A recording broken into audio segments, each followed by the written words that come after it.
Hello there. We're back. Again. It's Saturday night before Halloween. Oh, I'm not getting any sound.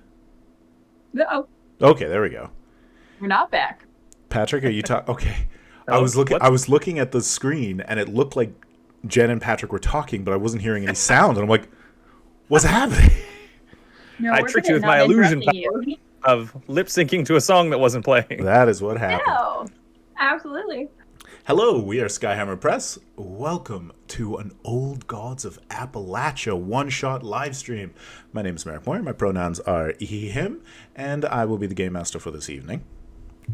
The Old Gods of Appalachia RPG by Monte Cook Games is based on a podcast by the same of the same name by Steve Shell and Cam Collins. It's like an audio drama podcast anthology, a whole bunch of different like stories over a couple of episodes, and they're very, very good.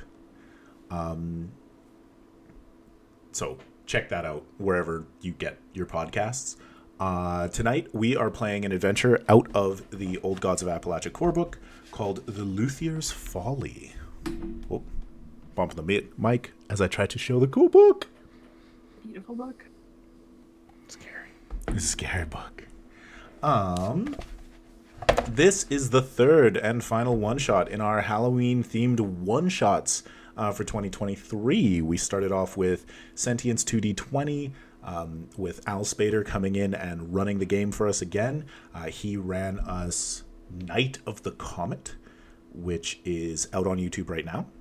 And then last night, we live-streamed Mysteries of the Manor, the 2023 Halloween Horrors Achtung Cthulhu scenario. And as I said, tonight will be Old Gods of Appalachia. So Mysteries of the Manor and The Luthier's Folly will both come out on YouTube on Halloween as a Halloween double feature for people who are not watching it live. Woo! What else? Little bit of news. We are Roll20 ambassadors, and Roll20 just did a really, really cool upgrade that we mentioned last night and in the previous stream, but we'll mention it here again. The pages where you put your various maps now have folders, and it is such a good quality of life change. So check out roll20.net for your virtual tabletop needs. It's free to sign up and use it, and then you can pay money to get more storage and more features. If you watched our Mysteries of the Manor stream, you saw us playing around with a whole bunch of dynamic lighting, which is very, very fun, and interactive doors and stuff like that. The big thing to talk about before we get started is also the Cohorts Cthulhu Kickstarter. So that is, let's see. The Cohorts Cthulhu Kickstarter by Modifius Entertainment. They are crowdfunding their Roman Empire Achtung Cthulhu Eldritch Horror setting. They are in their final 24 hours as of this live stream, and they have raised 204,344 Great British pounds. That's a lot of Great British pounds. That's 344,000 Canadian dollars. There is 17 hours left to go, so that is actually going to end at 1 p.m. Mountain Time on Sunday, October 29th, if you're watching this afterwards on Halloween. Hopefully they got a late pledge option open. But yeah, we are involved with that Kickstarter. They commissioned us to do a short actual play, and so we brought the Falcons of Fortune team back to do Falconis Fortunae. 3 episodes are live right now, and the 4th episode goes live for the final day of the Kickstarter tomorrow, and then we do weekly episodes until the 8th episode is out. What else? That's it for news. Now we get to play this one. So, Old Gods of Appalachia. I'm just going to read the back cover copy in my imitation of the narrator's voice from the podcast to get us set up in this setting, in this world. In the mountains of central Appalachia, blood runs as deep as these hollers and just as dark. Since before our kind wandered into these hills, hearts of unknowable hunger and madness have slumbered beneath them. These are the oldest mountains in the world.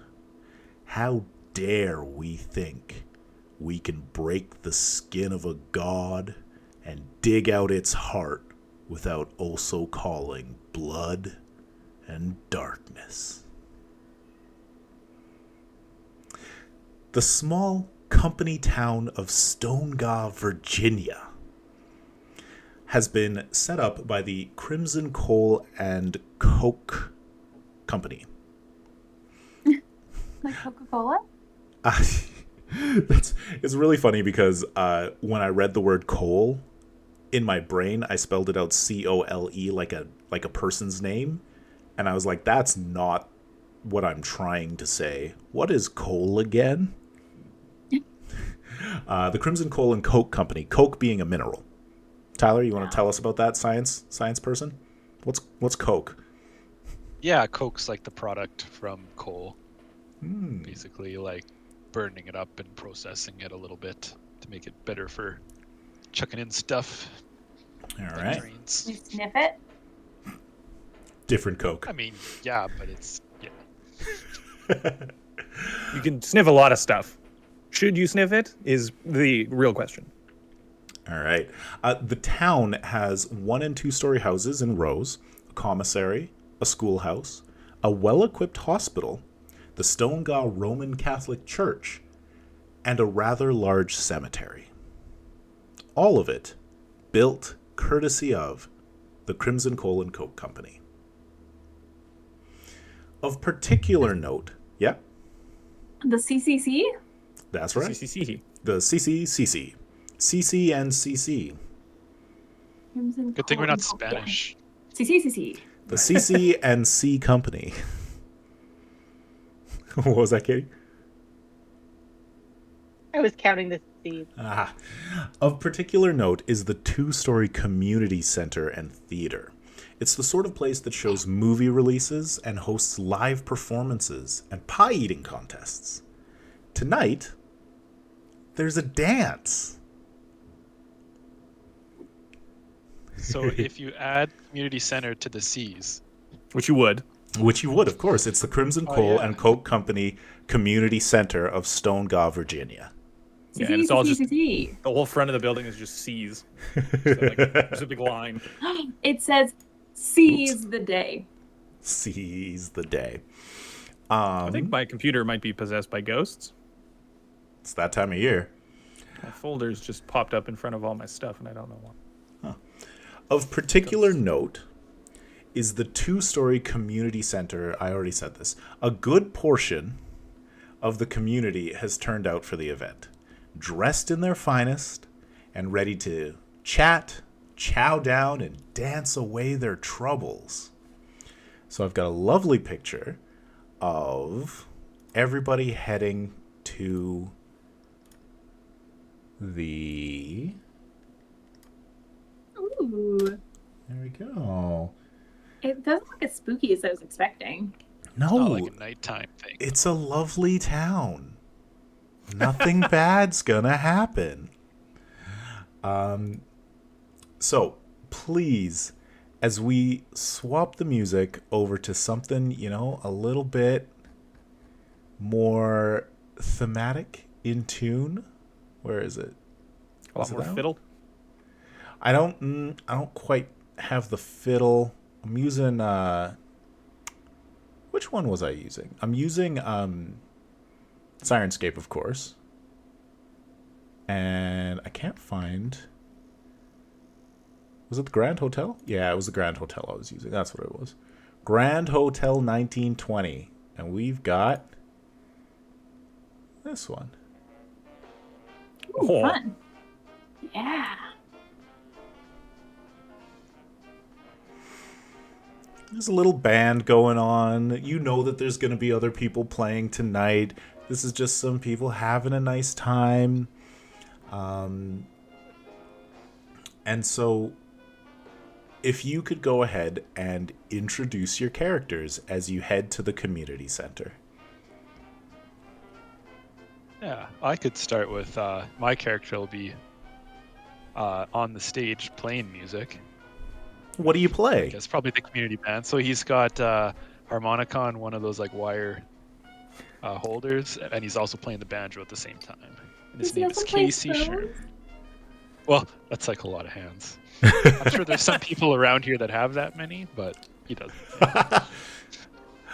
So there is a local band led by Opaline Leany Reeves. It's called Fiddlin' Opaline and the Shape Notes. Are you part of that band, or do you play with them sometimes? I mean, it's a small town, so I'm probably part of the band. Nice. So Leany's not up yet. You're just, the instruments were there and people started showing up. So, of course, you got to play something. Oh, yeah. So please, And yes. then, yeah, so Casey, yeah, like he's a musician is kind of his passion, but he works in the mine and he's the lead of the night shift, which is kind of a position that was kind of forced on him to bring up morale, but he's kind of feeling the weariness of that. I don't hear it in his beautiful music. Oh, he's putting it out of his mind right now 'cause he's playing. I had to Google it. It's often referred to as a neck rack. Oh. There you go. It's also called a harmonica holder, which is lame. Harmonica holder. So I went rack, with much neck better. rack. Neck rack. Who wants to be next? Well, I am and always have been Chance Dubois, man about town and general gallivanter. Chance Dubois is not from here, but he did arrive here via other associates. He takes no job in town and bandies his skill with whoever seeks adventure in the wilderness. I'm sorry, a what job in town? He takes no job in town. Takes no job. Gotcha. He will not be held down by what some might refer to as steady pay, but instead prefers to offer his skills to folk looking to perhaps explore long hidden mines, looking for stands of trees in the wilderness. That is Chance Dubois' particular area of expertise. Excellent. And we know that Casey is up on the stage. Where is Chance Dubois? Is there a bar? Oh, absolutely. Chance It's tended Dubois by is- like an 11-year-old who's got like a newsy hat that he like ordered on a through like the post office. He's like, "What can I get ya?" I feel this is highly irregular, but also I will not complain as you are the one with the alcohol. Yeah, he'll be chilling at the bar with some sort of fanciful mixed drink that was made horribly by a child. I'm sure this child makes a lot of drinks. So it's really good.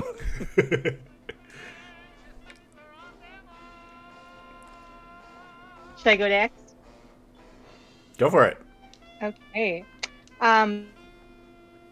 Ross is lingering in the doorway. She hasn't actually set foot inside yet because she knows when she does, everyone's going to get real awkward.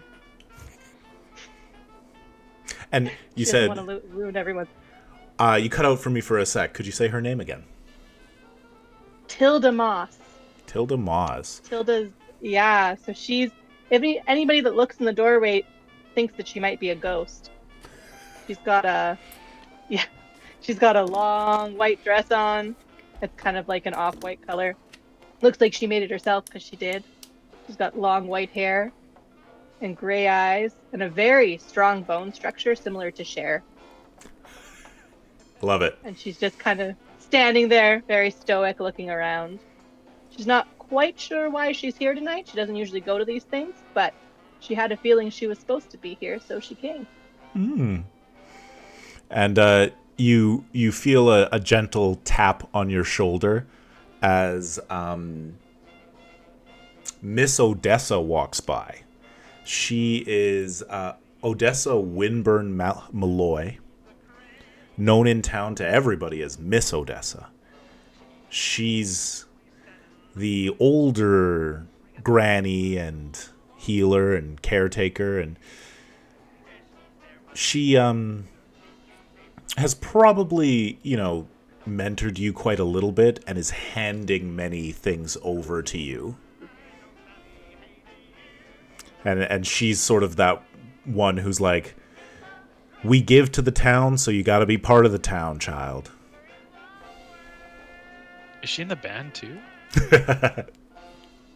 Please, can't you be in the band? Was it Odessa that was in the band too? No, Opaline Leany Reeves. Oh, okay, I was remembering. Too many names. Too many old names. There's 2. Too many. My character is Molly the Mangler Murphy, and she is showing up late. She is not in a dress. She is in pants and her customary leather duster, and just like a white, chill kind of half-buttoned dude shirt. What are those called? Shirt. Flannel? Shirt. No, just a white shirt. Oh, okay. Yeah. And she's only here because she's here to very publicly challenge Leroy to a boxing match. He's been throwing some shade about her capacity and her abilities, and so she's here to call him out in front of the town and invite him to fight her. Okay. Even a Saturday from now. Leroy Brown? No, Bad Leroy Jen. Brown? Leroy Jen Ken. I'm disappointed. I have to be somewhere else.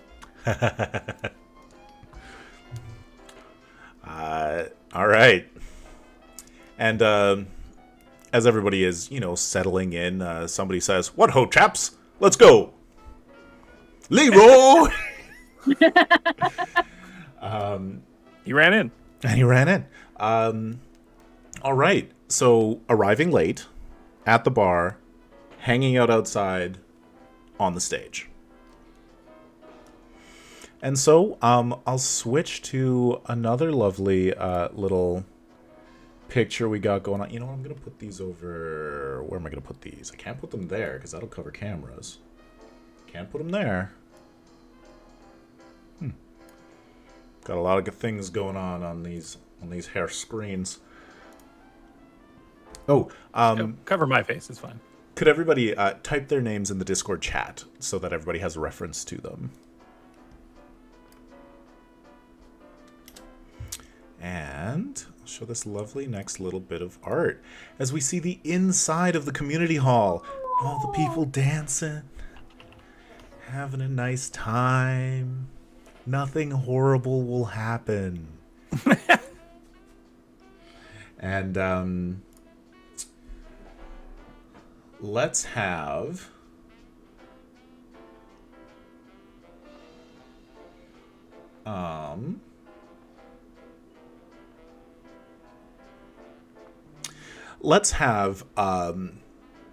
a tall, sort of broad-chested man in flannel with a big beard sit down beside Chance Dubois, and he orders a whiskey. And he sort of turns towards you and he says, "Oh, hey, friend. How's your day going?" Well, as good as one can get at a social gathering, which is absolutely excellent. How about yourself? Oh, just having the time of my life. Anything to cut loose a little bit, you know? I do nothing but cut loose, my friend. You should try it sometime. Live your life free of the conventions normally set upon you by society. He says, "Ha, well, as to that, I'm afraid I can't all that often." And he sort of leans on the bar and points over to two sort of gangly teenage boys who share a striking resemblance with him, but much like scragglier beards, standing awkwardly and like looking over at some young women. And he says, "Gotta keep an eye on my two boys." Ah, you made the cardinal mistake, my boy. Got yourself tied down. He says, my Ginny. She was a wonderful lass. Name's Gaines, by the way. Gaines Cormy.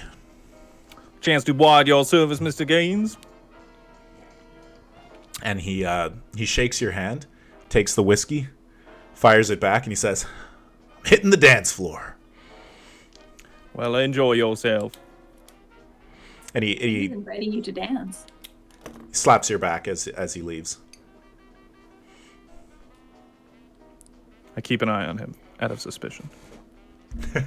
You're cute. Give yourself credit.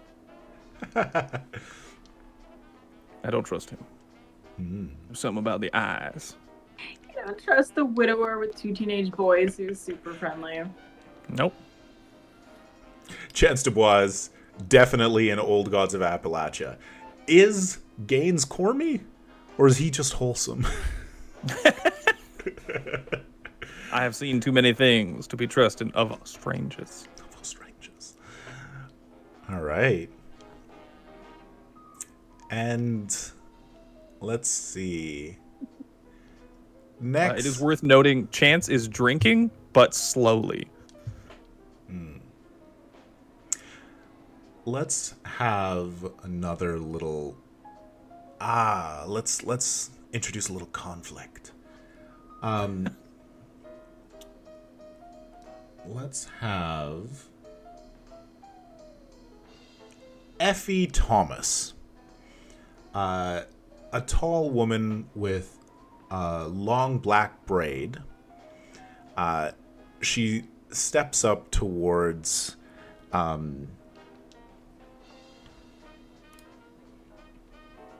Tilda and says, "And what brings you to the dance tonight, Tilda? As I understand it, you don't generally get involved." Oh, I wouldn't say that. I'm very involved, Effie. I just like to stay in the woods. Well, please try to crack a smile or something. You're going to bring down the party if you just linger.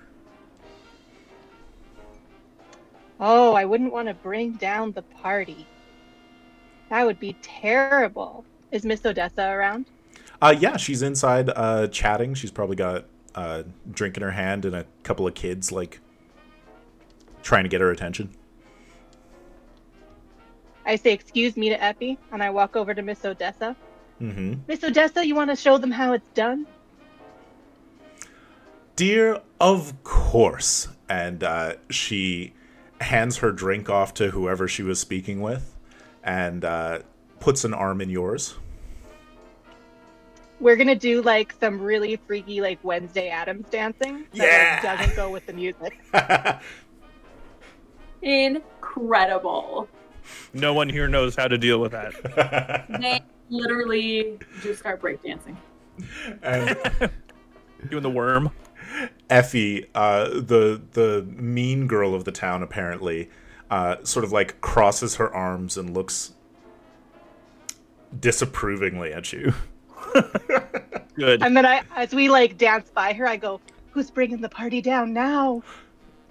And she nose up in the air and walks out to get some air. It like close frames on Effie's face, and then out of screen a fist just comes. All right. Jen, let's have Leroy and his group roll up. How drunk is Leroy? Oh, let's see how drunk Leroy is. Leroy is 3 sheets to the wind. He's he's had quite a few already. And so he's coming in with a couple of minor friends, as in they work in the mines, not that they are underage. Just said the bartender's 11. Yeah, That's but he's not drinking. He's not old enough to work in the mine, Patrick. He's got to be 12. And no First of all- minors are allowed in the bar. It's terrible. I don't think for a second that bartender is not drinking. No. He's actually based on my dad. Because my dad loves to tell this story about how at parties he would be the bartender because everybody else was drinking and he's the youngest of all the siblings. And he would take the liquor and he'd slide it up into the drop ceiling when they were like half a bottle. I love your father more and more. And I wonder where you got it from. Who could guess? So Jen, Leroy and 3 of his group come up. Do you want to describe Leroy for us? He looks like a Leroy. He's got suspenders and I like picture a suspenders. hipster haircut. Yeah, and he's like kind of tall, kind of lanky. Okay. Got that lean muscle. He didn't work for it all. Mm. Big mouth. Mm-hmm. You can picture that in like 10 years he's going to have a pot belly, but right now he's lean. Yeah. And so I want to wait for a chance for when like he maybe goes up to the bar and gets a drink and then he's about to like sit at a stool or he's about to sit at a table. Mm-hmm. And I want to try to move the chair subtly with my foot so he falls on the floor. And then I Sure. want to talk down to him from a position of height. Sounds good. Taking the high ground. That's not anything that you're gonna roll for. He's pretty inebriated. You can pull the chair out and he hits the ground and he looks up and he says, "Mangler, what do you want?" You think you can handle me when you can't even handle your liquor, Leroy? I hear you've been talking about me, and you know what? We're gonna settle this Saturday. Are you not man enough to fight me? And he kind of like brushes himself off and shoots up to his to standing and he says, "Any day, any time." When did you say again? I'm gonna spit on the floor. I'm gonna say, I said Saturday, you inbred idiot. He says, "You take that back." Yeah, make me. And he like, you can see him getting angry, but then he kind of looks around because everybody's watching and his face flushes. Can Yeah. I lean forward to him and whisper? Yeah, sure. I'm giving you the courtesy to prepare, but if you want me to embarrass you right here, right now, I can. He says, "We're gonna settle this, Mangler, once and for all. I'm the best boxer in Stonega." All right, it's a date. And then he heads to the bar to get another drink. And then I'm gonna talk to like my friend, Mm-hmm. Let's go May with. West. I can give you a person. You can have No, Oh. it's May West. May West. Different Mae Aurelia West. different. Aurelia Norman. She's very kind-hearted. A little bit of a loner. Dressed right now in pants and a flannel shirt. All right, so I'm gonna go up to Aurelia. That's her name. Yep. She's my bookie, Oh. and so I'm gonna be like, okay, we're good to go. And then she'll talk to his bookie, and then we'll start getting bets because this is like all the show too. Like, you know, we're all boxers. We all talk smack. Nice. My UFC stuff, so totally fine. But you know, we gotta put on a big thing so we get lots of bets. All right. I mean, is there an adventure tonight, or are we just starting like? I think it's this. I think it's I don't this. think spooky stuff has to happen. Yeah, we'll get the band for the boxing match. Yeah, Yeah. we can And all so- be there.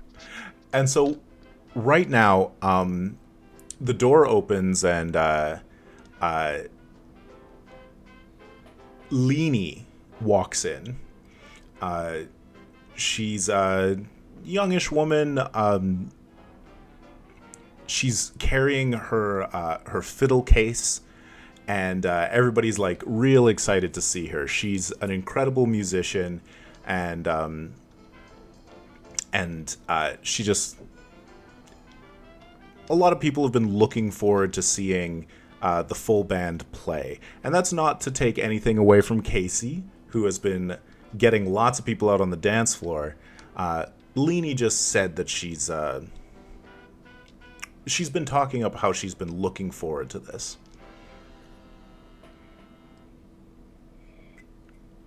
And so... Her name started with an O. Yeah, her name's Opaline. Oh. Everybody calls her Leanie. Okay. Jen's like, I can't keep track of this. I can't. All right. So, she gets up onto the stage and she gives a nod to God, why can't I keep names in my head? There you are, Casey. Casey, yeah. And says, "How's the show going, Case?" And Casey's in the middle of playing with the harmonica right in front of his face. So he has to do a bit of a to get it out of the way. Yeah. Yeah. Like, oh yeah, real good. We'll wrap this one up. And then No rush. Yeah, looks at the rest of the band and kind of indicates to, start doing the outro. Mm-hmm. And then do a nice announcement for Leanie coming in. Everyone, give it up. And everybody, yay! And they start to clap, and she pulls out the fiddle. It's her papa's hand-me-down fiddle. You know that it recently had an accident, but it looks clean and new as ever. And Magic. and she says, "How's it going, Stone Guy? We're here to have a great night. Everybody get on the dance floor." And the band begins to play together with... Don't want to hit some random keys. What is this? What is the first song? A sweet melody. Gets everybody joining in and dancing and tapping their feet if they're sitting on the sidelines. It's eaten by Bloodbath. Molly will absolutely, if there's like a group of ladies dancing, she'll absolutely join them. She's actually a fabulous dancer. Aurelia comes in as well. She's not like a people person, but she loves to dance. And she dances hard. She mocks She just starts throwing elbows. People dancing in pairs. It's literally in her write-up. Chance is gonna meander from the bar and try to talk those ladies that were the two brothers we're looking at. Mm-hmm. Talk those ladies into dancing with those boys. Okay. Just like talking them up about how great they are. He's never met them before, ever. Doesn't even know their names, but he's young love. Big old softy. All right. I mean, we're that's a good narrative thing. We don't need any roles like this. It's good time. Everybody's having a nice evening. So, the second song begins. It's more lively. Starts off great. Oh, here we go. Big Boss Hard Facts hangs out. I hope it's a nice evening. It's a beautiful evening. Everybody's having a great time. You were here yesterday. You know it's not. The second song kicks off. It's a little bit faster. More people are dancing. Everybody's starting to kind of like swing their partners. Somebody starts singing. Insane. Why is Patrick wearing the same costume? Are you dressed up as Big Boss Hard Facts again? I dress up as Big Boss Hard Facts every day. But halfway through the song, the music changes suddenly. The band continues playing the song, but Leanie just furiously cuts into a different tune. Oh my god! The violin is straining in her hands. She's bent over it.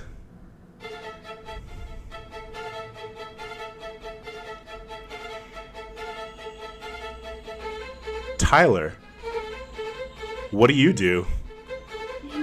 Well, Can I hear this on the stream? you're not supposed to stop playing because you don't want to train wreck. So look at Leanie and then look at the rest of the band and the drummer. I'm just like, so we try to adjust, but it starts to it starts to fall off the rails a little bit. And you feel like it should, and it doesn't. You know the song. You don't know how you know it, but you're playing. You're playing with her. Oh, God. Do you try to stop or just go with it? Well, I mean, I think we're all looking at each other kind of nervously on the stage. Like, did we, Man, are we like ever mouthing like, did we practice this? And even if you tried to stop, you can't stop. The music is being pulled out of you. I would like all of you to make the first rolls of the game, which is an intellect defense roll Oh, God. at a difficulty 4. So you need to roll a 12 or higher on your d20. You can spend intellect points if you would like to reduce that difficulty. If you have training in intellect defense, you'll reduce the difficulty. I have- have training. We want to I roll have- higher, right? Yeah, this is a roll high system. It is a players only roll system. I never roll any dice. And sorry, we'll come to you, Jen. I believe, Tyler, you said that you have intellect defense training? Yeah, I do. Excellent. So you only need a 9 or higher because you dropped the difficulty from a 4 to a 3. Jen, what were you Does going to my- say? Oh, Go ahead, Does my Tyler. one edge in intellect help at all? it would if you want to spend any points. So if you want to spend effort on this, you would spend 3 points, but your edge discounts that to 2 points. Jen, what did you want to say? I have the special ability Don't Mind. You are trained in intellect defense tasks, and you have +2 armor against damage that selectively targets your intellect. Okay. So you've need also reduced the difficulty to a 3, which means you need to roll a 9 or higher. Is anybody spending any effort or trying to resist this a bit better? Oh, Jen's rolled and she seems to have succeeded. I spent nothing. I rolled, and I succeeded. Okay. I have a wrap, which is like a magical blanket around me of energy that protects me and gives me a +1 to armor. Oh, interesting. This is not damage, though. You are resisting a mental effect, so the armor will not come into play at this point. Okay, fair enough. I might spend because 12 scares me. Yeah, spend. All So do you right. have an edge? So- Do you have an edge in intellect? I have an edge of 1. So you can spend 2 intellect points out of your big box, and it will drop your roll to 9. And you have to get 9 or above. Got it. I'm gonna do that. Excellent. I rolled a You have to- 16, so. You have to get above? You need to Yes. get equal Yeah, to or above. Get above. If you were here yesterday, you wouldn't need to. I rolled a 20. Yeah, major effect. I rolled almost the other side of the dice, pretty much. Yeah. I rolled a 2. Ouch. Okay, so what happens? Let's start with Tyler, because it's not just going to be Tyler, it's going to be everybody in here other than the 3 who succeeded. But Tyler, could you please roll me a d6? To be fair, you're really close to the bat. Yeah, you're playing it. All right. I rolled a 4. And Casey is looking out at the audience, playing the music, seeing Leanie like just bowed over this violin. And then everything goes a little bit blurry. You blink your eyes, but you can't quite clear them. Everything it's just hard to see. For the rest of you out in the crowd, you begin to notice the strangest thing happening to the people. Jen standing beside Aurelia. Aurelia begins to form wrinkles all over her face, her arms. She looks as if she's aged 10 years in a minute. Patrick, Chance standing beside those two young girls. Their hair fades from the bright colors of youth into a gray. Cool. Katie, because you got a major effect, you begin to see these changes happening to all these people around you, but not anyone immediately around you. Sick. You're protecting people around you. Miss Odessa grabs hold of your hand, and you see for a moment her hair go brittle and then rejuvenate back to youth. And she says, "Hold on, little sister. We got this." What do you do? Can Miss Odessa and I magic together? You could try something, sure. Like, can we expand our circle of protection? Yeah, you could try. Before we do that, Jen, did you have something you were going to say? I just had a quick question. If we look up at stage and look at Casey, does he look older? Like, is he aging? Is that why his eyesight's gone blurry? He doesn't look any older. He looks like he's blinking. You got free laser eye surgery. Just couple hours, you'll be gone. You'll be good. All right. So, Katie, you're going to attempt to push back against this this effect, and I'm going to call it a difficulty 7 to extend this bubble past this small area that you have. Now, Miss Odessa is going to aid you in this, reducing the difficulty to a 6. So you need to roll an 18 or higher to push out into the into this whole area. But at a difficulty 6, what have you got? What have you got for training that might help with this? I have a training in using magic, and I have training in crafting magic. Yeah, using magic would apply, so that drops it to a 5. You could also spend more intellect points, if you would like, to drop it to a 4. That would cost you another 2 points. 3 total, but then discounted 1 for your edge.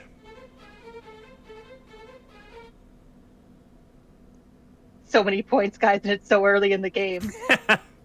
But remember, like Patrick said, you can take those recovery rolls at those times. So you have a 6-second recovery, or a 10-second recovery, a 10-minute recovery, a 1-hour recovery, and then a 24-hour recovery. And you do not have to use them. Recovery. You don't have to use them in order. Also so true. if you have 10 minutes, you don't have to use your action recovery before you use your 10. Yeah. So if it's like, oh, we got some time, we'll use my 1-hour recovery and not all my other one. Okay. So I'll spend 3, which is 2 because of my edge, to lower it to a 4. Perfect. I'm so sweaty right now. It's I insane. know, it's stressing me out. I'm so on edge. It's crazy The how on violin edge I am. going in the background. Yeah. It is. Okay, so I need a 12, right? Yeah, so it was a 7. Miss Odessa brings it down to a 6. Your training brings it to a 5. Your effort brings it to a 4. You need a 12 or higher. Come on, baby Got girl. this. KT. 15! Yeah, and there's the door behind you opens, and a smell. Can you describe the smell? What would it be? Would it be like fresh pine? Would it be, what is Nice. a wind blows in? It's like a mix of sage and evergreen. Sage and We clear this place out. and it blows in through the front door, and everybody is knocked down just a little bit.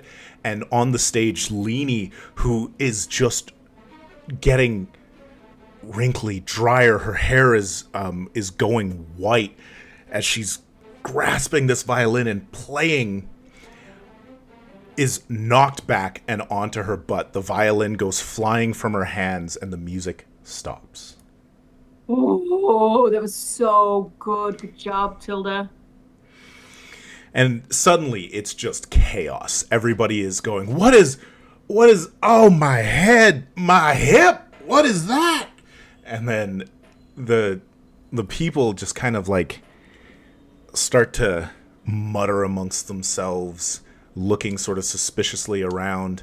You see that Gaines hurries up to the stage and helps Leanie up, and he's checking on her, saying, "Are you okay, honey? What's going on? What was that music?" Do people stay old? They do. And yes, How are these Tyler. boys? Let's see.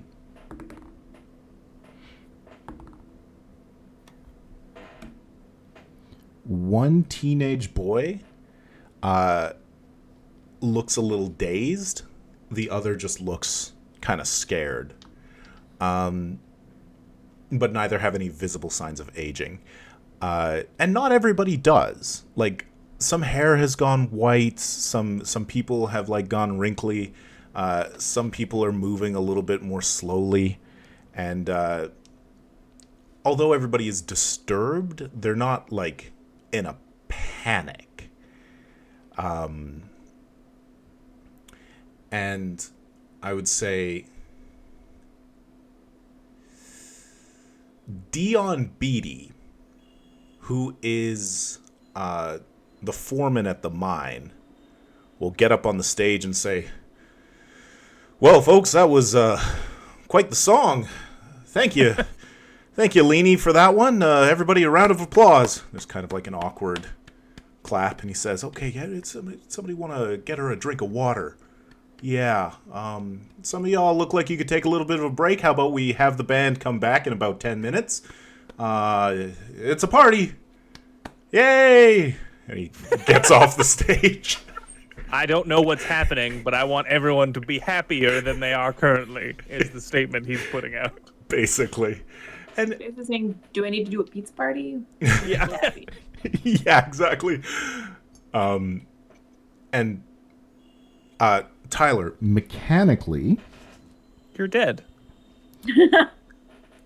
your vision has significantly worsened, and all tests requiring sight will be hindered. Ooh. Oh, All right. Let's put a bandana around your eyes and you become Kenshi from Mortal Kombat.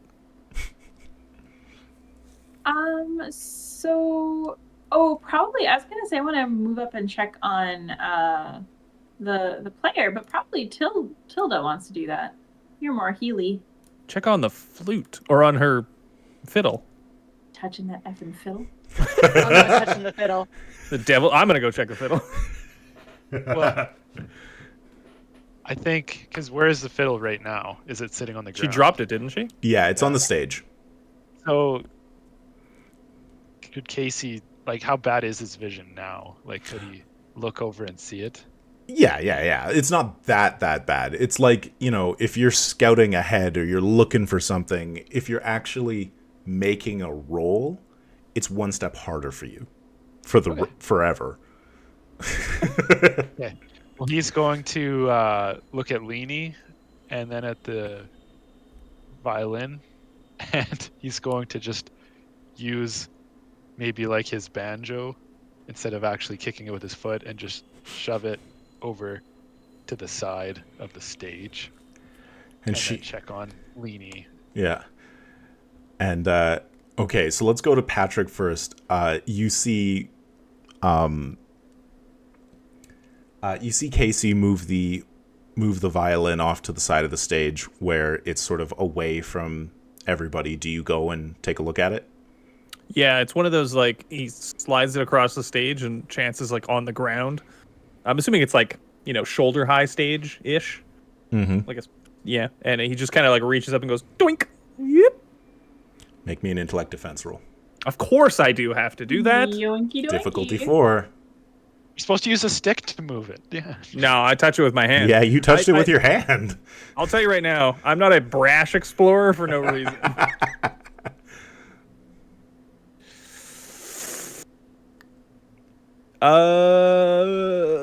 Yeah, I'm gonna do it. I'm gonna spend some points. Okay. I don't have any edge. It was intellect, right? Yeah, it's an intellect defense roll. I can give you friendly advice for a free point, and don't do you're that. You're trained in that action for 1 round. Like, whoa, buddy, what are you doing? I love that. Stupid. Don't touch that. That's Like, really let good. go, I love it. let Do go. it. So does that ease the difficulty as well? It sure does. Perfect. So now you're rolling at a difficulty 2. You need a 6 or higher. 17 would have been great regardless. And you feel the fiddle pulling at you, wanting you to play that song. But you're able to fight it off. What do you do? Like almost immediately, that's a haunted fiddle. Nope. Do you like you've stopped it from sort of clawing into your mind. Do you take a look at it? I'm gonna. Well, she said smash like, it? we knew it was damaged, right? Yeah. And it had been repaired. Magically. I want to take a look and see if there's any marks of that. If someone had put like a charm or something, when it was repaired. Repaired by Alan. So make an intellect roll to, investigate it. I would say difficulty of 2. It's not very hard. That would be a 10. Okay. And so you succeed. Difficulty 2 is a 6 or higher. And you can see, like, as you flip it over, that there's, like, a panel on the back and a little bit of the side where the wood is slightly discolored, as if there was a crack or something, and then the panels were removed and replaced with new wood. It's very well done, like masterfully repaired. Does it look like strange wood? I mean, looks like wood. Can you look inside a fiddle? Yep. Do you pick it up again to look? No, he's still holding it. Yeah. I'm still holding it. Oh, you're still holding it? Yeah. Can I look inside? Is that a thing? Yeah. See if there's like a mark or like a rune or something? There is not. Nothing? Just a repaired fiddle. Okay, cool. No voices talking to you, no glowing runes, no smells of sulfur, just a fiddle. Some wood. Okay. And this whole time you're looking, Casey is just like watching you to see if he needs to like knock you over the head with his banjo. Does she have a case? She had a case does. with it? Yeah. I'm gonna hop skip onto the stage, pop that in the case. All right. Right. So we got that sort of going on with those two, and we're going to come back around to how Leanie's doing. And so Katie will go with you because Miss Odessa is going to sort of like pull your arm up and pat your hand. And she says, when you get a chance, get a good hot drink in you. It'll help if you got a little bit of the shakes. By hot drink, does she mean whiskey? By knowing Miss Odessa, she means tea. Hot whiskey. Hot whiskey. A hot toddy. And she'll give your arm a squeeze, and if you don't have anything to sort of say to her or ask her, she's going to go around and start checking on people. Okay. I'm gonna make my way up to the stage and look at Leanie. Give her a once over. All right. And then Jen, what is Molly doing? Molly's gonna start getting waters out, so she'll like jump behind the bar to help the 11-year-old and He's start. He's no longer 11. Let's see. No, the 11-year-old still looks young and spry. You hop over the bar and start giving out waters. And I'm gonna give him some encouraging words. I'm gonna put on my teacher voice, and kind of bolster him a bit because that was really scary, and help him start getting out waters to people. But at the same time, I'll keep an eye on what's going on in the stage. Okay. And so we swing back around to the stage, and Leanie is sitting there, and she's like a little bit of color has come back to her face. Her eyes have cleared up a little bit, and she's... What happened? Does anybody hear that? What was that song? And Gaines... Well, you guys have a haunted fiddle. Yeah, it wasn't just you. It was all of us, right, in the band. We were playing. She says, haunted? Haunted? Papa's fiddle ain't never been haunted before. Well, I'll tell you right now, it sure is.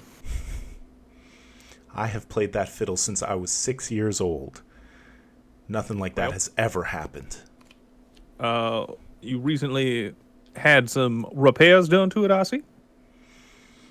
Yeah. Perhaps then, some sort of haint be sneaking in there. Get yourself in the fiddle. If that Pollard Bales did something to my grandpa's fiddle, there'll be hell to pay. Seemed like there very nearly was. And she looks at it, like sitting... Did you close the case? Yeah. She looks at the case, and like you see her like give a bit of a shiver. And she stands up and sort of steels herself and walks over and picks it up. Is anyone gonna give her a heads up she looks old before she sees it? No. No. No one's going to be like, hey, by the way, you're old.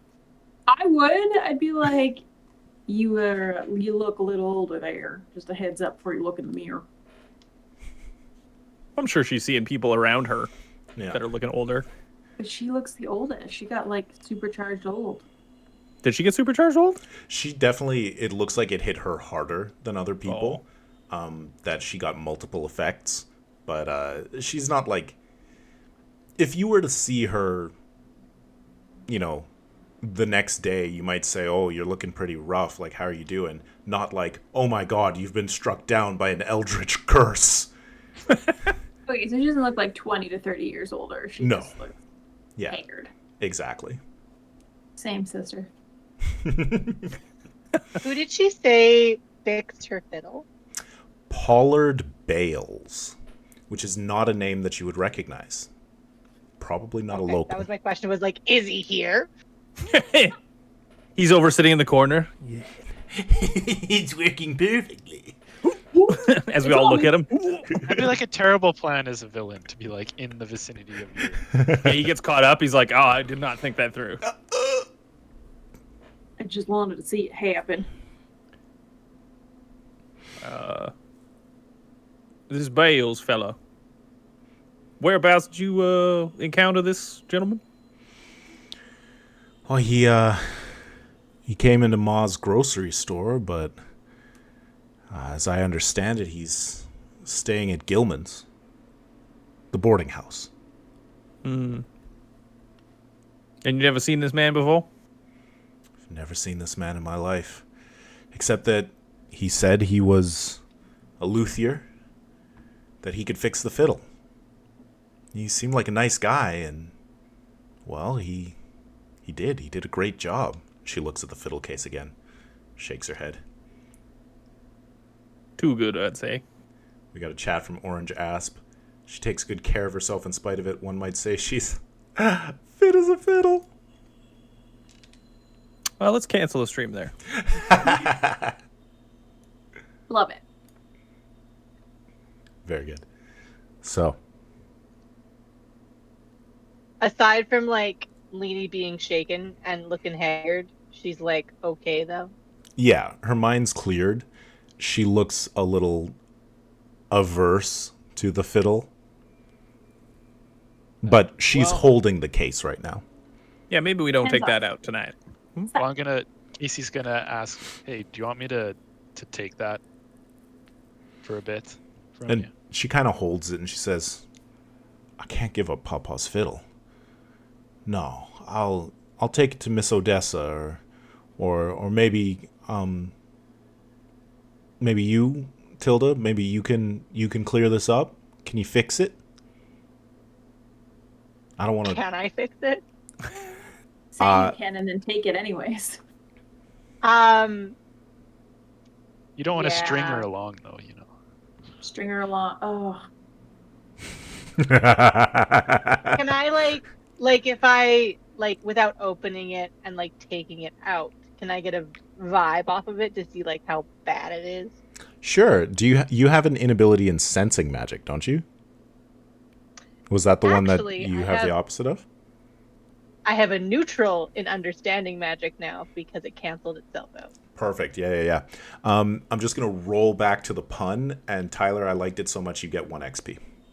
Oh, oh, don't reward that kind of behavior. you can't do that to him. He'll just go 40 times as hard. So XP in the Cypher system is a resource. You use it to increase your character's abilities, but you can also use it to re-roll any d20. Oh, I forgot about that. It's so hard to keep XP because you need it so many times. Orange Ash Now- says, I vote for taking it to Miss Odessa and having her fiddle with it. Can we get like a gate on the chat? Is Gotta- Tyler There's, in the there's chat? no, Is it no Tyler need in the to chat? resort to violence. Ugh! All right, let's go to break as we all have psychic damage. No, I'm kidding. Yeah, I'm taking my intellect's dropping. I need 4 rests. Merrick, Yeah. is this where when you give out XP, you also split it amongst other people? Is that this? Yes, when it is a GM intrusion. That Oh, was when it's an literally intrusion, just yeah. right. When something I feel like that's a GM intrusion on me. when I make something bad happen, I give 2 experience out. You did. This whole did game do is that. Something bad happening. Yeah. I consider that not my character. Yeah. Character's fine. Loves the pun. Oh, good. Me as a human being, though. All right. So what is the plan, and how do you loop in Jen's character, who is at the bar right now? Oh, if they Oh. were gonna leave, I was gonna follow them. Oh, good. I just realized we didn't actually figure out, Katie, how you were going to respond. Vibe check. Yeah, we got the vibe check and the other thing. So I would say it's a difficulty 3. Not terribly hard. You need a 9 or higher. Okay, I'll just straight vibe check it. Vibe check. You're not taking it out, though, are you? Like that other guy? No, I'm just like Yeah. in the vicinity, getting a vibe. Okay, that was my friendly advice there. Like, if you were gonna, like, whoa, okay, Like that not other again. guy. My good. Everything was Woo, fine. I got an 18. Excellent. And so you sort of like take a moment to attune your senses, give it a smell, run your hands along the outside of the case, and you can feel some curse on this. You recognize that there is power here, but it's not something that you can handle on your own. It's not something you think that Miss Odessa could handle on her own. This has got some specific involvement that you need to figure out before it can be handled. Sounds like a coven thing. Do we have a coven? I mean, sure, there's lots of covens. There's an entire witch queen wandering these mountains. We'll take it to her. Patrick's eyes got real big. I don't like the sound of that. I don't think it would go the way you think it would go. So I'm It was just gonna misunderstood. tell Leedy there's something really heavy going on here. So I'm gonna take the fiddle and you're gonna get it back I just don't know when. Take it down to the clutch. Watch how that goes for you. I don't get that. I don't get that. I'm assuming it's a pun. Is a clutch a part of a violin? That's a band. Yeah, it is a band. Yeah. All right. So Katie, you're gonna I don't need think to convince her. It's not gonna be very hard, but I'm gonna say that because she believes you can help, she's more likely to give it to you and to think she'll get it back. So yeah. Difficulty 2. You need a 6 or higher. I have an inability in persuasion. Ooh, I- okay. Can I assist though? Mm. Because I can do like encouragement would help. Yeah. It says while allies are in short range, tasks related to any skill that you are trained or specialized in, which would be any task involving social interactions. Okay. Yeah. I don't think it applies. Okay, so you have an inability, so it increases the difficulty. But Tyler's gonna help, and he has. Like Casey's been there. Like we'll take care of this. So we're gonna drop this, right back to the 2. Yeah. Boop, boop. Also, details from the chat. Orange Asp is a subject matter expert. The clutch is a location with lore from the podcast Oh. where witches live in a commune. That sounds dreamy. I would Can we love go to there? Live in a witch commune. You guys, this is not a cool setting where everything's awesome. It's probably filled with bones and flesh, not on things. I was like, most things. Yeah, no, that's what I'm saying. It's loose flesh, the worst kind. I'm very curious. Okay. So I failed miserably with a natural 1. Oh, that's a free intrusion. That is a free intrusion. And so when we roll a 1, it's where the story reacts to you. And you don't get any experience for it. And so she sees the worry in your eyes that this might be more than you can handle. And she holds the fiddle close to her chest and she says, and I mean no disrespect by this, Miss Moss, but I think I just have to keep it close. Now, I promise I will not open this until we have solved this. But I'm not letting Pawpaw's fiddle out of my sight. Out of frame fist.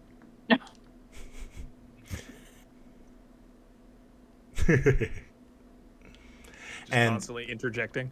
So that's the failure. Now for the GM intrusion. You are the fiddle. She immediately opens it. And starts playing. I promise I won't play this fiddle. You see a couple of members of the band standing nearby, shooting looks at the fiddle. And not looks of fear or concern, but greed, need. Ooh. Okay, cool. Cool and fun. Yes, Jen. Can I? Oh. Go ahead. No, you go ahead. Let's Jen. all say this thing at the same time. Jen had her hand up. Jen first. Can I? Yeah, go. Okay. I was gonna say I've been watching this sitch from the bar. If I notice that she's like hugging it closer to her and there's like all these greedy homebodies behind her, can I start moving out of the bar very like intimidatingly and walk up to the situation? Mm-hmm. Yeah. Very buff. with strict teacher steps. Okay. Conor McGregor style. And what do you say? What do you do?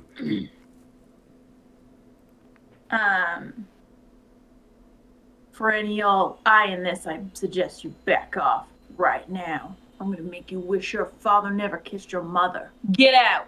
Get. All right. I'll say that this is a little bit more difficult. It's a difficulty 4 because there's a large group of them. Can I assist? How would you like to assist?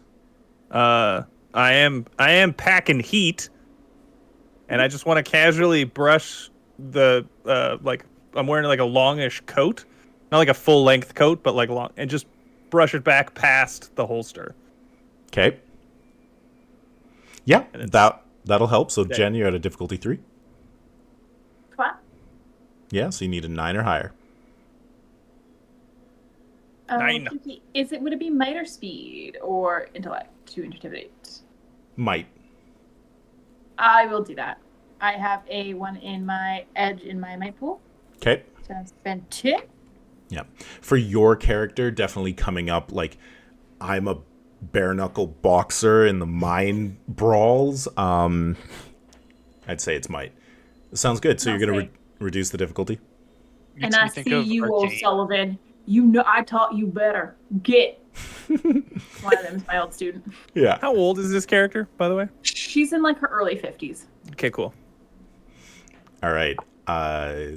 So you just need a 6 or higher now. 19. 19. And that has a minor effect as well. And so you... And I know what I want that to be. And he kind of... yes, Miss Murphy. No, we'll get going. And what's your minor effect? I would love if my minor effect made Lindsay Lohan more amenable to maybe giving up her violin if someone tries to convince her again. Lindsay Lohan? I was really confused. Leanie. Leanie. Lindsay Sterling plays the violin. I know. Okay, I didn't know what the cross reference was here. I just can't remember names. Oh, fair enough. Okay. I think that avenue is cut off right now. Okay. Well, then you need a minor. $1,000. Gaines will sort of stand up and brush off his knees. He's got a little bit of a creak in his knees, and he says, "Don't you worry, folks. I'll make sure the Leanie gets home nice and safe, and we're gonna put that up in the attic, aren't we?" And she says, "Yeah, we're gonna put it up in the attic." He says, "We're gonna keep that safe, and we're gonna keep you safe." Katie, not a fan. Katie, do you want me to lick her? Can I, like, if the two of them, like Gaines and Leanie, go to leave, can I, like, make eye contact with Miss Odessa so that she follows them? Sure. Yeah. And she's like, lick is one of my abilities. It's not just my tongue. Oh, sure. And so you'll, kind of you keep an eye on her and Miss Odessa. Yep. She's got it. Hey, could I speak to Gaines before he goes about if Leanie gives up the violin to maybe pass that along to Miss Odessa and Tilda? Kind of like, because I have a ability community connection. When speaking to others in the community, you have a strong connection to you're trained in persuasion and intimidation tasks. So I feel like try to use that one.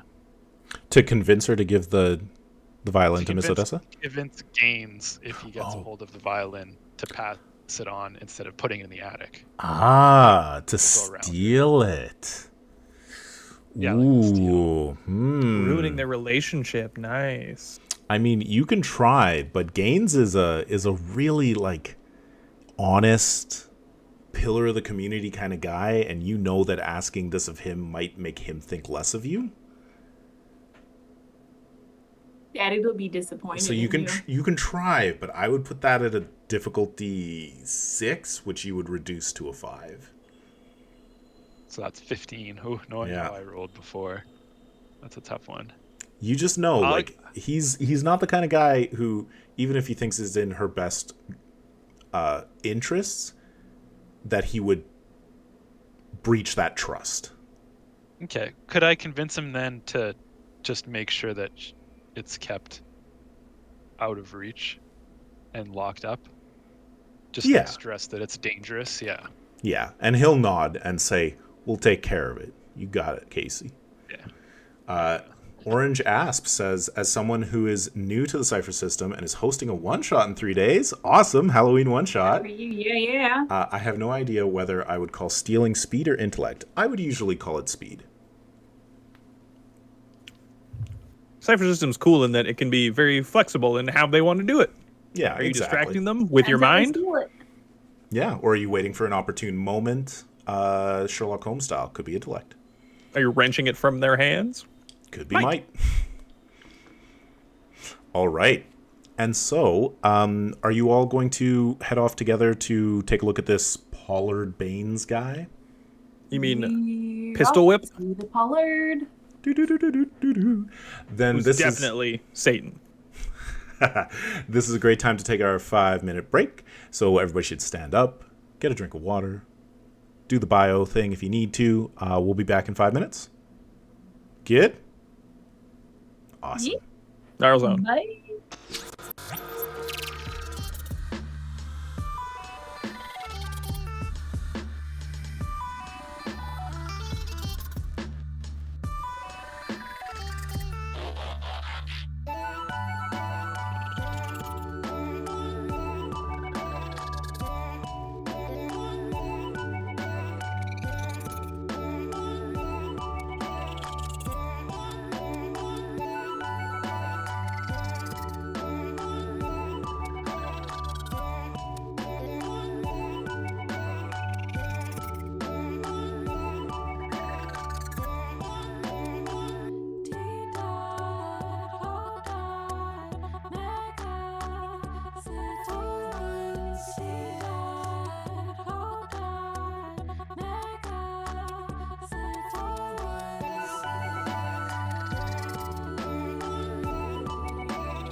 Just call me and we'll see what's up.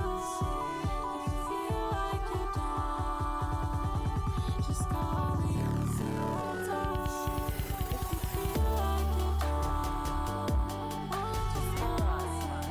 Just call me. Feel like you're down. Feel like you're Just call me. Just call me. Just call me.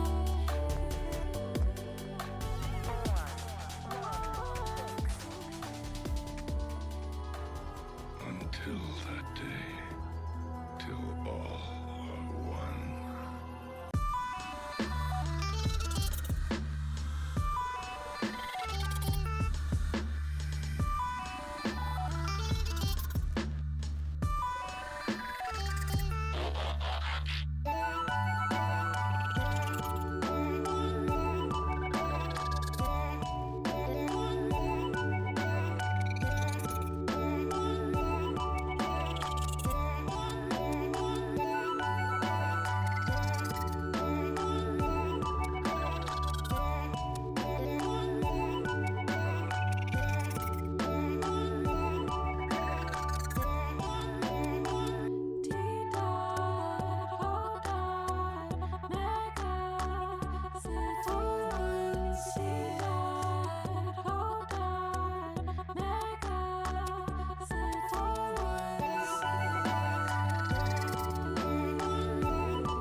Just call me and we'll see what's up. If you feel like you're down, just call me and we'll see what's up. If you feel like you're down, just call me and we'll see what's up. If you feel like you're down, just call me and we'll see what's up. If you feel like you're down, just call me.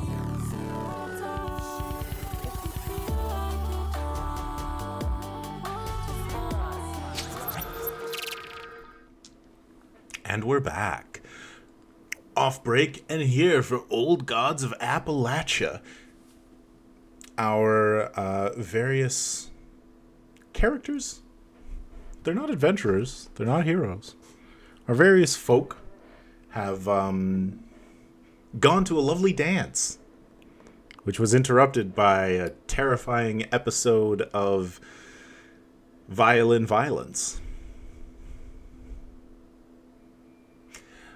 And now you have a name and a location.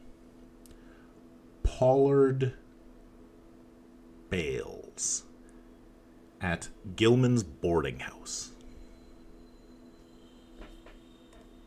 Do we know of that location? Yeah, it's a pretty well-known place here in Stonega. It's a really nice spot on the sort of northern end of town. It is owned by a couple, Ruth Gilman and Biddy Connor. Ruth is well known throughout the town for being one of the best cooks, and Biddy is like a fantastic like handy person. She fixes up everything around the boarding house. It's a good thing it's not a single old lady like last time. Apple pie. Alrighty, well, I guess we'll just head on over, eh? All right. So, Gilman's boarding house is a small building in the northern part of town. Reputation for its no-nonsense rules and excellent meals. Some say the miners who stay there... Oh, I should be doing the voice. Some say the miners who stay there can work twice as hard and for twice as long as those who eat elsewhere. But whether that's magic or just imagination, no one's saying. I got a little Sam Elliott there, like I liked it. end of end of Big Lebowski. Sam Elliott narrator. You can do Dodge commercials now. You do anything you want. On the way over, I'm going to apply my Scent Hound. Ooh, what's that do for you? So the text for it is spread the mixture around your eyes, nose, and mouth. For 5 hours per Sypho level, so 20 hours. Wow. You can see in the as if it were daylight and have an asset in all perception tasks, including those involving smell and taste. Okay. Is it daytime right now, though? It is daytime right now. So is it like super bright? Like The Witcher? Like taking cat potion? I'm blind! Sounds good. Cipher applied. And so as you come up, you can see that Biddy is out in the yard. She's chopping some wood. She is tall and broad. There is nothing Biddy about her. She does all the repairs, keeps the boarders in line, and sees to it that someone takes care of Ruth, while Ruth takes care of everyone else. I love that. I want to live there.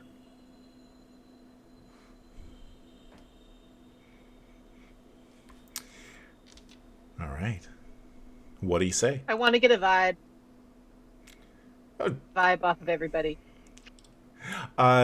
Biddy looks like she's trying to get a little bit of work done before she heads off to the dance.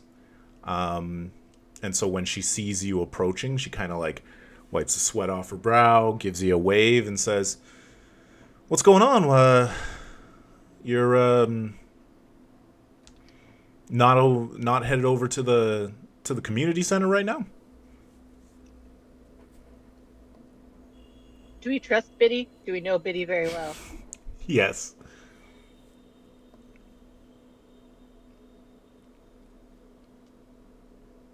I'm not a social person. Somebody else has to talk. I believe that well, falls we're to gonna you, f- Tyler. Yeah, well, we're going to fill them in on what happened. What do you say? How do you even describe that?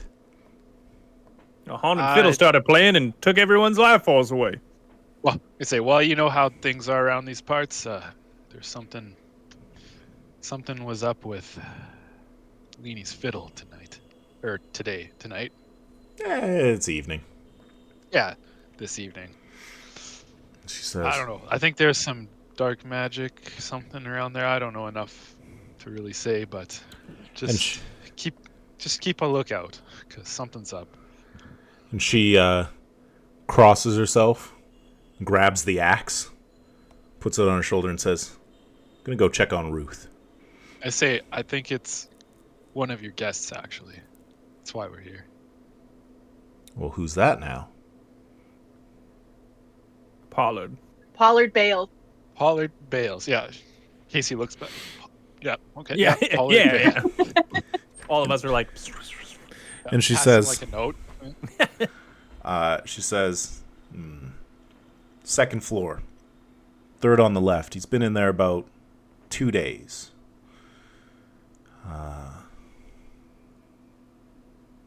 Just, if you're going to look into this, don't make a mess. And if he's innocent, don't hurt him. But if he ain't, then she walks away. Wait, I just love a- her. I was gonna ask if he's like a likable fellow or something. But I guess that's. if he's not innocent, I'm not going to be involved, but do what you must. I love her. All right. I'll die for her. I was just going to ask her before she walked away Yeah. if she'd seen him at all tonight. She says, "Nope. I haven't seen him since yesterday morning, actually. Now you say it." Thank you. All the smoke comes out from under his door, though. Smells like that. What's that? Kind of sour. It smells like eggs. Ew. Weird. He didn't order any eggs. He just got bacon and hash browns for breakfast. So where's the egg smell coming from? He ordered bacon, hash browns, and a live pig. We thought it was weird, but... All right. Bandy ourselves up to the second floor. All right. So we're gonna find a dead body, right? Well, are we checking with Ruth beforehand? Oh, Or are we what? just gonna- Biddy went to go check on Ruth. She's good. She's in good hands. Strong hands. Pajama. Yeah. Pajama? But gentle. gentle. Oh. Gentle with pajamas. Pajamas. So, the door is closed. Jiggle the handle if you want. It is locked.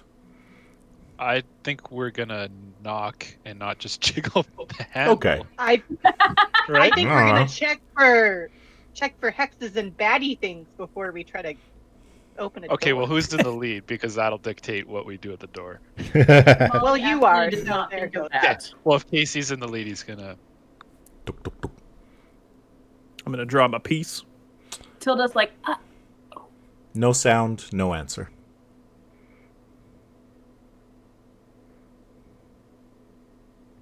Anybody home? anyone here good with picking the lock?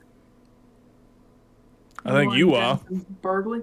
I am no. I'm bearing down. What I meant to say was you're good at opening doors.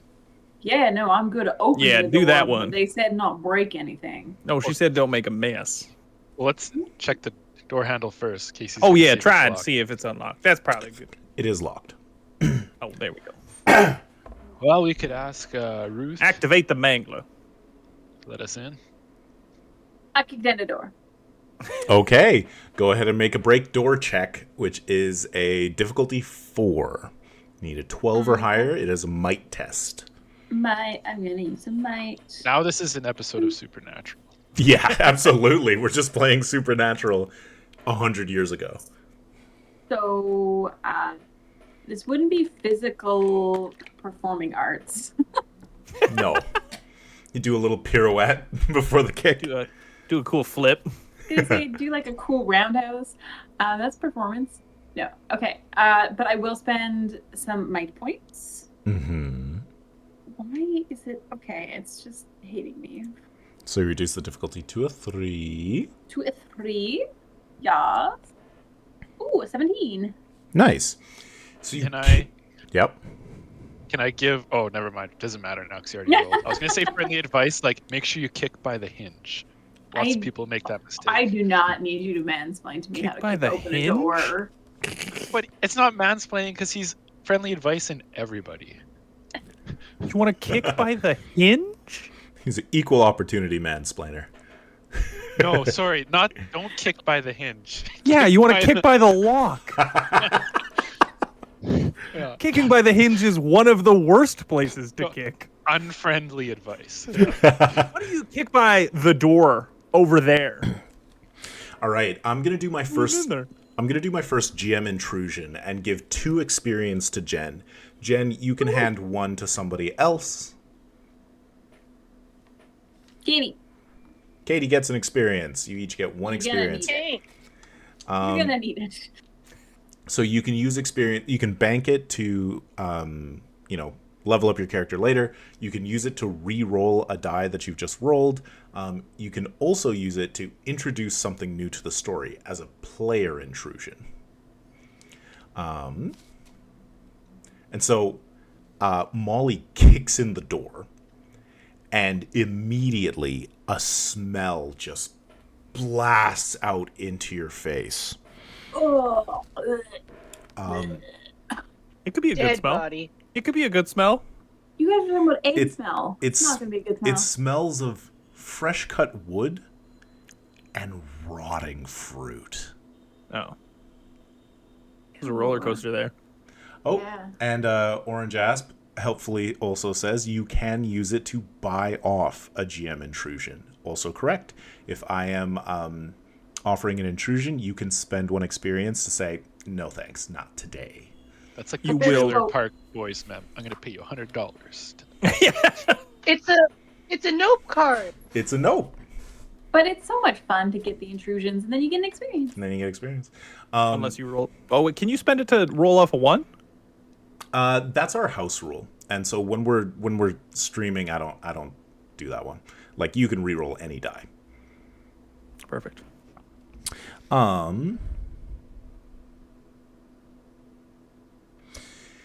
So, this stench of horrid rotting fruit assaults your senses. And Jen, I would need you to please make me a might defense roll at a difficulty 3. I can do that. Doodle-oo. I'm just gonna do it straight up. I'm not gonna spend any Yep. derf. Straight Just up, looking no to see tell if me. anything helped me, but it doesn't.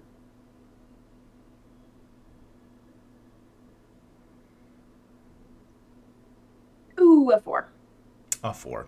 So you just take 3 points of might damage as, like, you start Just. Just, he says.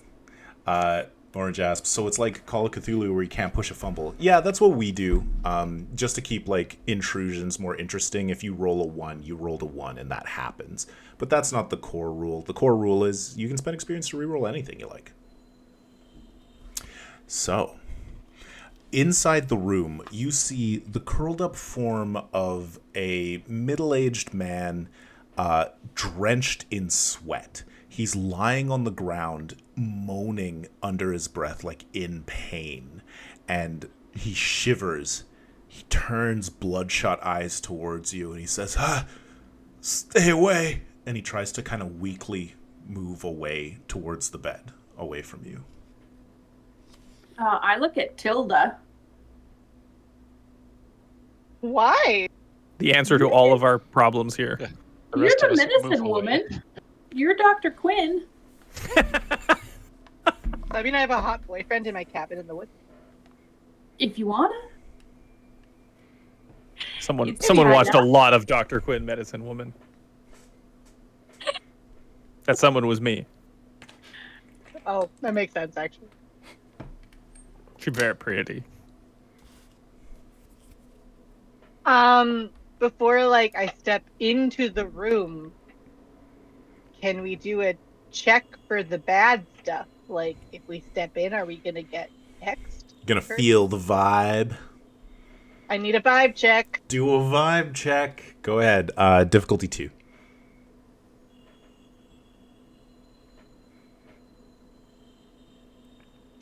$15.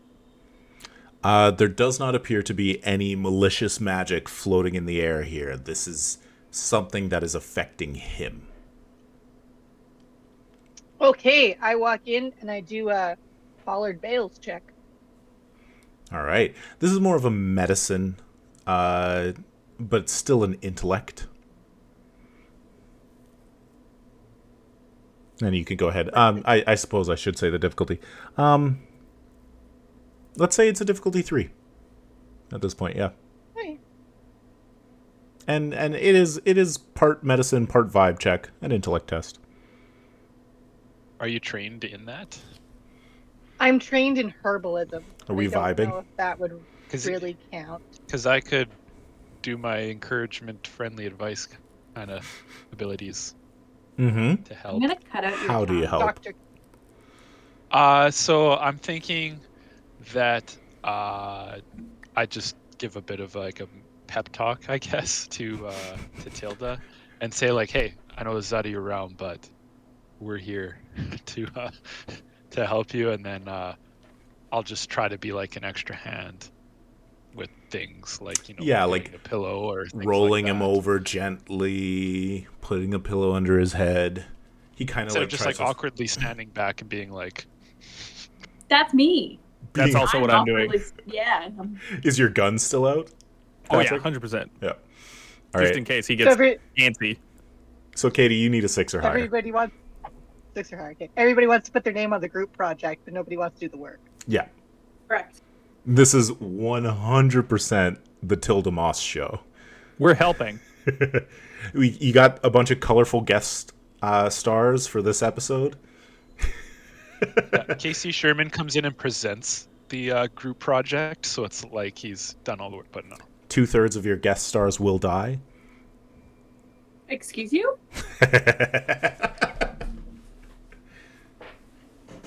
I rolled an 8. Okay, you only needed a 6. Yay. And Not very impressive. you can feel the same vibe coming off of him that came off of the fiddle. He has been cursed. Awesome. It's probably his wood. It's He's got a problem with his wood. I didn't even mean that. I meant legitimately. Is he like, are we able to ask him questions? Will he talk or is he out of it? Right now, That was fun. he seems like scared of you, and his eyes are like rolling around in his head, like he's and like as you're like helping him gently, he's like trying to flinch away from you, but he's just got no strength. Like it's like he's got a heavy fever that's been running through him for a day. It's like he's been cut by a Thakandar blade. It'll make him easier to kill. I mean, yeah. But you can attempt to calm him down. Like, what do you say? What do you do? Do you have Healy medicine? I mean, I have a thing that I could maybe heal him a bit with. Should I heal him? So we Yeah. could talk to him? Yeah. What's So that do? I have a special ability called Perfect Remedy. And it says with the right herbs, words, or ritual, you restore 1d6 points to one stat pool of any creature within immediate range. NPCs targeted by this ability regain 1d6 health points. Ah. Do you tug your braid while you do this and I was just gonna say you're really naive. You just don't yell as much. mutter about wool-headed fools? So, Jen is Perrin. Katie, Tyler, this is more reading assignments for you. Please read The Wheel of Time. It'll be a quick all of the read. books. We'll get through the series. Nope. Don't No worry. time. Tyler's Egwene. There's only 15 books if you're counting the prequel. You don't have to read the prequel until you've read at least the first 5. We got to read Brian Sanderson first. Brandon Sanderson first, yeah. Brandon. He said that as an attack, I feel. I felt like it was an attack. Too many names. So sorry, Jen is Perrin. Mm-hmm. I mean, you're Matt? I guess I'm Matt. You are Yeah, Matt. I'm Matt. Yeah. You Matty boy. Yeah.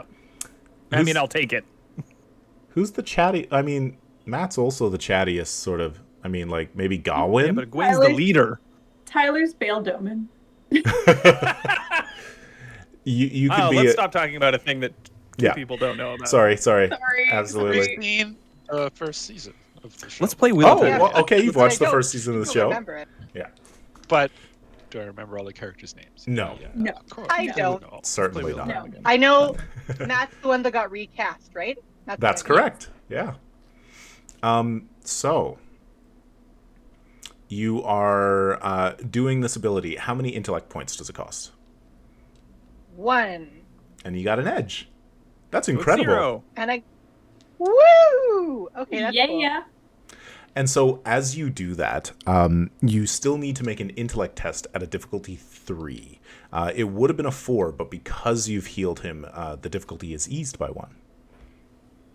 And like as you're sort of like applying your herbs and using the magic that you've learned over your years of study, you can see his breathing begin to ease. He calms a little bit. Ooh, this would be a good time for Casey to talk to him with all Casey's people skills. We need the intellect roll first. I rolled a 15. Nice.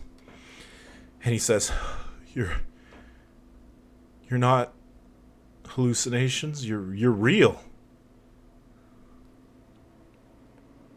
It's been a hell of a week.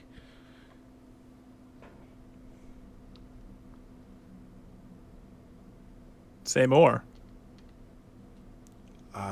Thank you. Thank you so much. I don't know what... You think I got a bug or something? Yeah, a devil bug. Do you think know what bugs are right now? It's the 1920s. They'll just... Mosquitoes. They just, and sometimes you get sick. All right, so you say you've been sick for a week?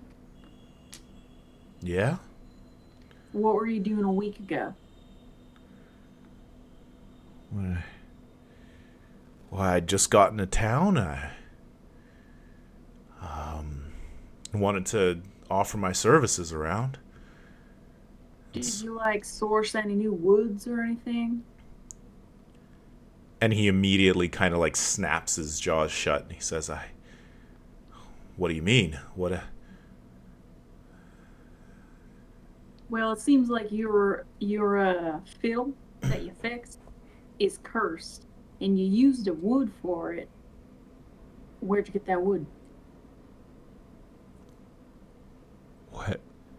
What do you mean? What happened? And I think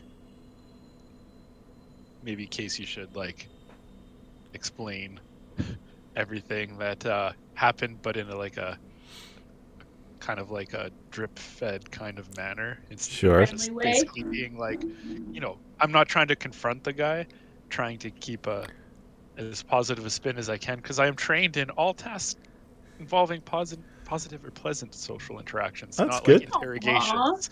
So No. we gotta be good, because if as soon as it goes sour, Casey's I don't know. And he says, Trying to be mean. Oh my God. It's all my fault. I should have never done it. I'm so sorry. I'm so sorry. I'm a traveling instrument repairman. I'm a luthier, and I hit up the small towns and see if I can pass my trade. I was coming to Stone Gob, but I got lost. I got lost in the woods, and I don't know how long I was in there. But I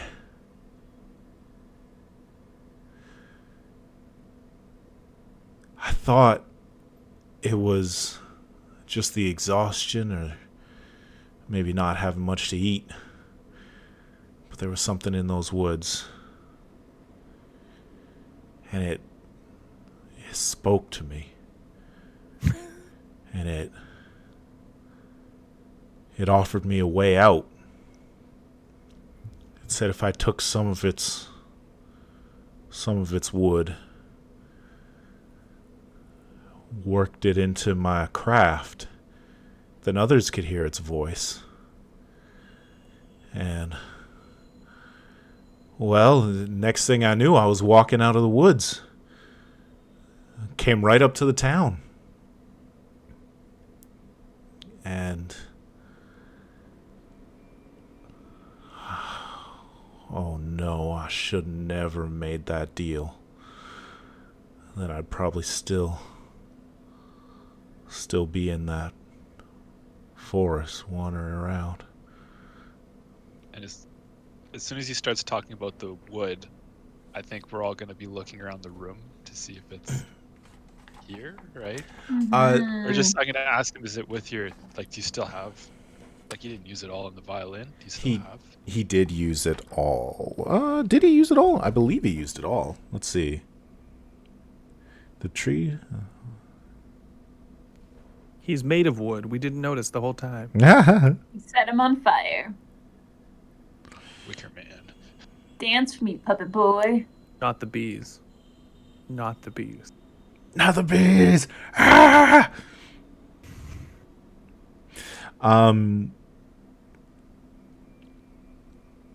Yeah.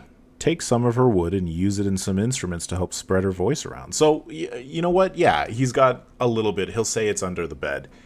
And he won't kind of, like, let his eyes fall on it sort of thing. And there are things about the story that are just not quite adding up. Like, he said it's been a week, and he's only been in town a couple of days. That's what I thought. He's used this on other... He seems confused. Not like malicious. He seems really like torn up that he's caused this problem and that it came as a surprise to him. He's real out of it. Yeah. Well, let's kill this guy and try and find this Devil Grove. Well, And I think so- first we should burn all that wood.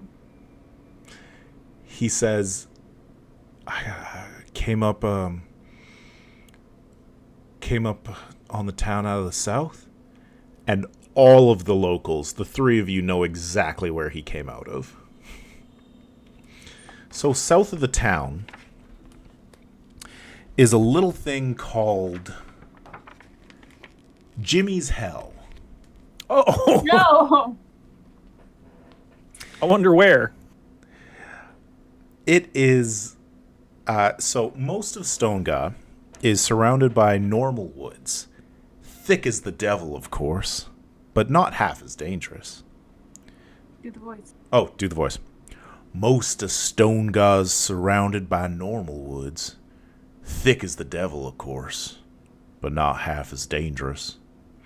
But to the south, near Stedler's farm, is what's commonly called a laurel hell. A giant patch of laurel trees so tall, thick, and twisted that some say it's got its own weather and time.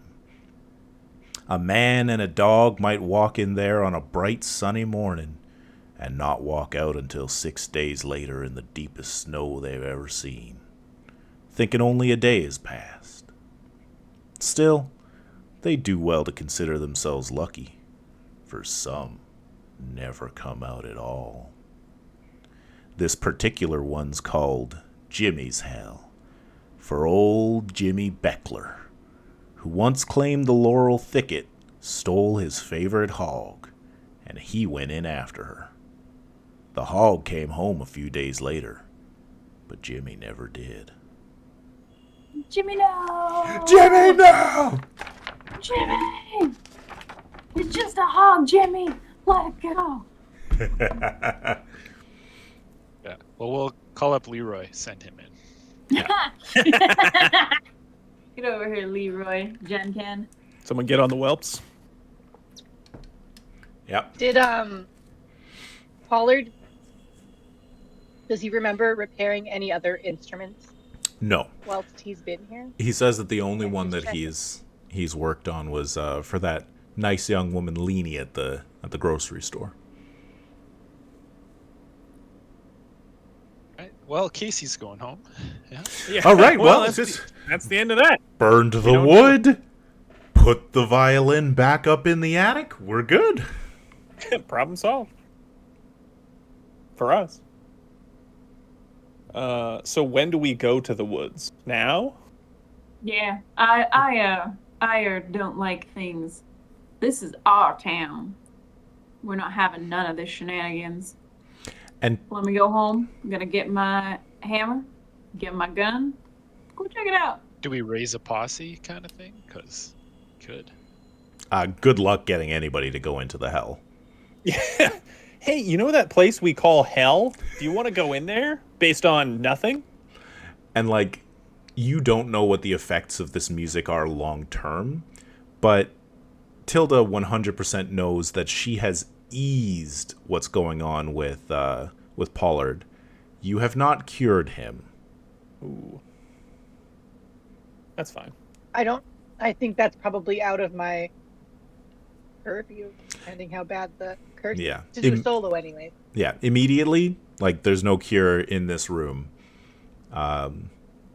You probably have to go into the woods and find whatever is causing it to Yeah, I was So- gonna say local lore says that if you kill the cursor, the curse goes away.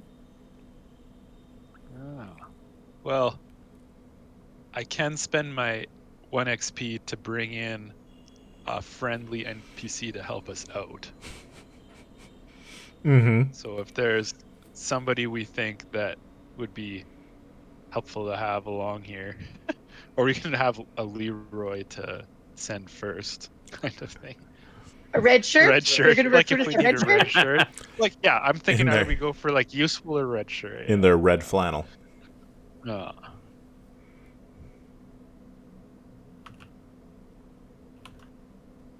Do we have like a montage scene of us arming up to go murder devil trees?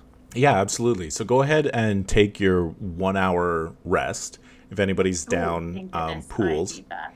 yeah, you can do a 1d6 plus 1, recover that many pool points, and you can put them in whatever pool you want, in whatever configuration you want, filling up to your maximum. I on Cthulhu dice, and so I just got a blank side. And went, How do?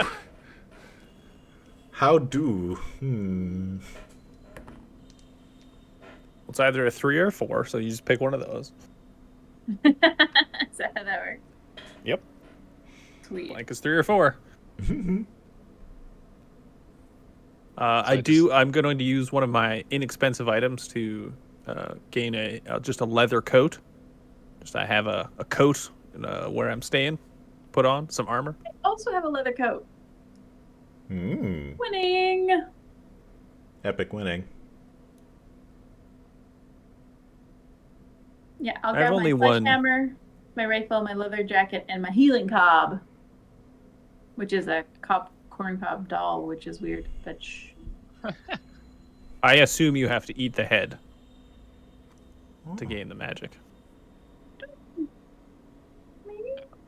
I want that to be what happens. I got this from one of my students. I'm not gonna eat his head. No, I just have to cradle it and say a few words over it. And In Casey's Latin. gonna call in a favor, so I put it in the chat. But just friendly NPC, an NPC you don't know, someone you don't know that well, or someone who you know who hasn't been particularly friendly in the past, chooses to help you, though doesn't necessarily explain why. Maybe they'll ask for a favor in return afterward, depending on how much trouble they go to. I can't wait to explain to this person what we're about to do. Hey, you guys heading out somewhere? I think I'll tag along and give you a hand. Yeah. I mean, they'll probably not make it out of this anyway, so. Because of the monsters. Oh, And so, as you're leaving, Pollard, like, we're gonna do the montage thing and the rest and everything, but there's one last detail that Pollard delivers as you're leaving. He stands up and you're able to, like, sort of walk him to the bed. He obviously tried to get out of the bed and go for help and just collapsed. And he grabs somebody's hand, probably Casey. And he says, "You'll know it by its strangely colored bark. It's the biggest tree I've ever seen. And it talks right into your mind." Right, here's a few key facts about this tree. It's got strange colored bark, okay? It's really big, also good. It will talk into your mind. That, I think, is going to be the one that triggers it for us. Casey's kind of okay there, bud. And he's like, "I'm just telling you everything I can remember. I thought that I was hallucinating." Well, I bet. Yeah. And I think we're gonna tell the no, it's not innkeepers, the boarding house Yeah, the owners. persons, the owners. Yeah. Just what's going on with that Pollard there, Mm-hmm. and he's not doing so great. Yeah. Get him some soup. Do we have? Is this a tree that we have heard about? No. It would not be. That old talk to your brain tree. Oh, talk to your brain tree. We know her. Should we ask Odessa, rendezvous with her before we go out of town?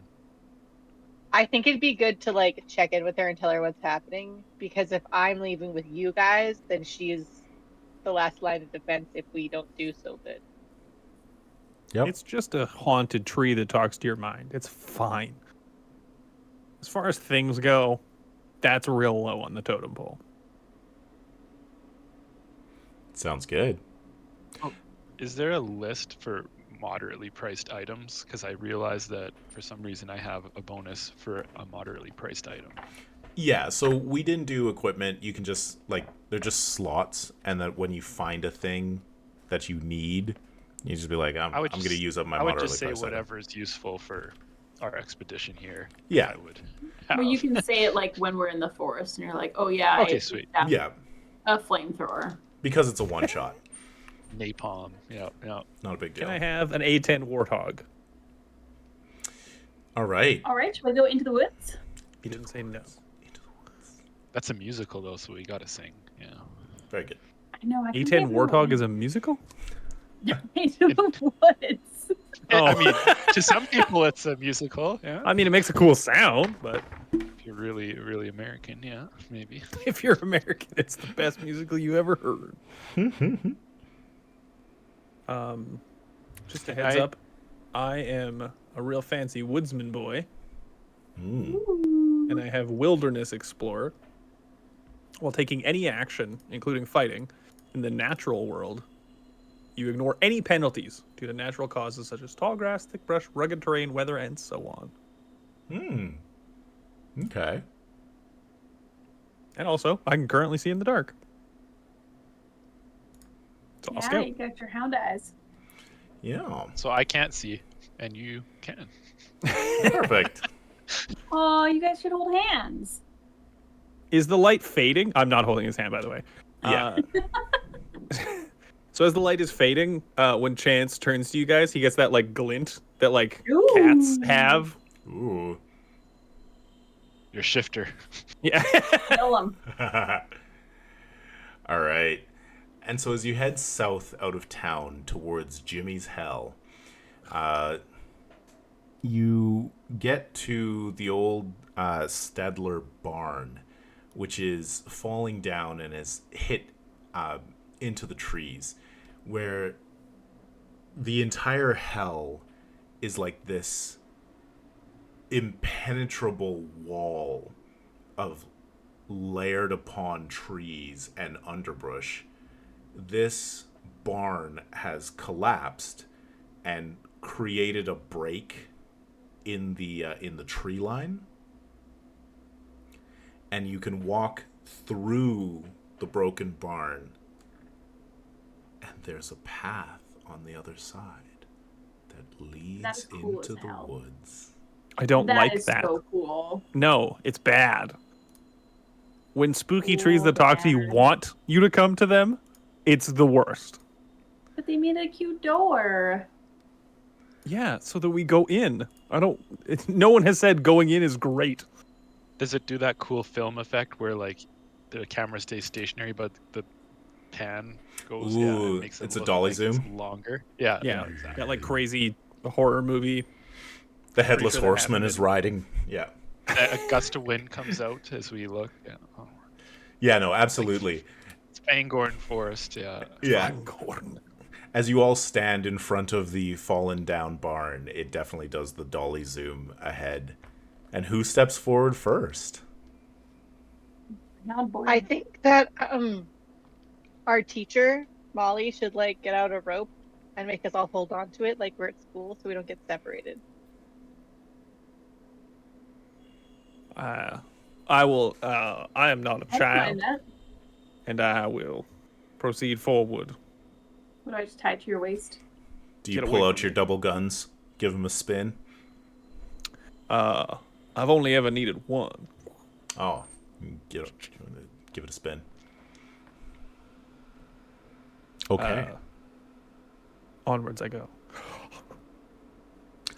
All right. And Are so, you like cool like Aragorn going in? Yeah. as you enter Jimmy's Hell, I would like to inform everybody that we have now entered What Wakes mode. What? This is a particular That's a game. mode? Yeah, this is a particular game mode in Old Gods of Appalachia that whenever you roll a 1 or whenever something significant happens, the intrusion range increases. So that Ooh. intrusions then happen on 1s and 2s, and then on the next one they happen on 1s, 2s, and 3s, and so on. It's like Is that it- damn skull jar you did. It's I was just gonna say- exactly like the frickin' skull. That's all I could think about.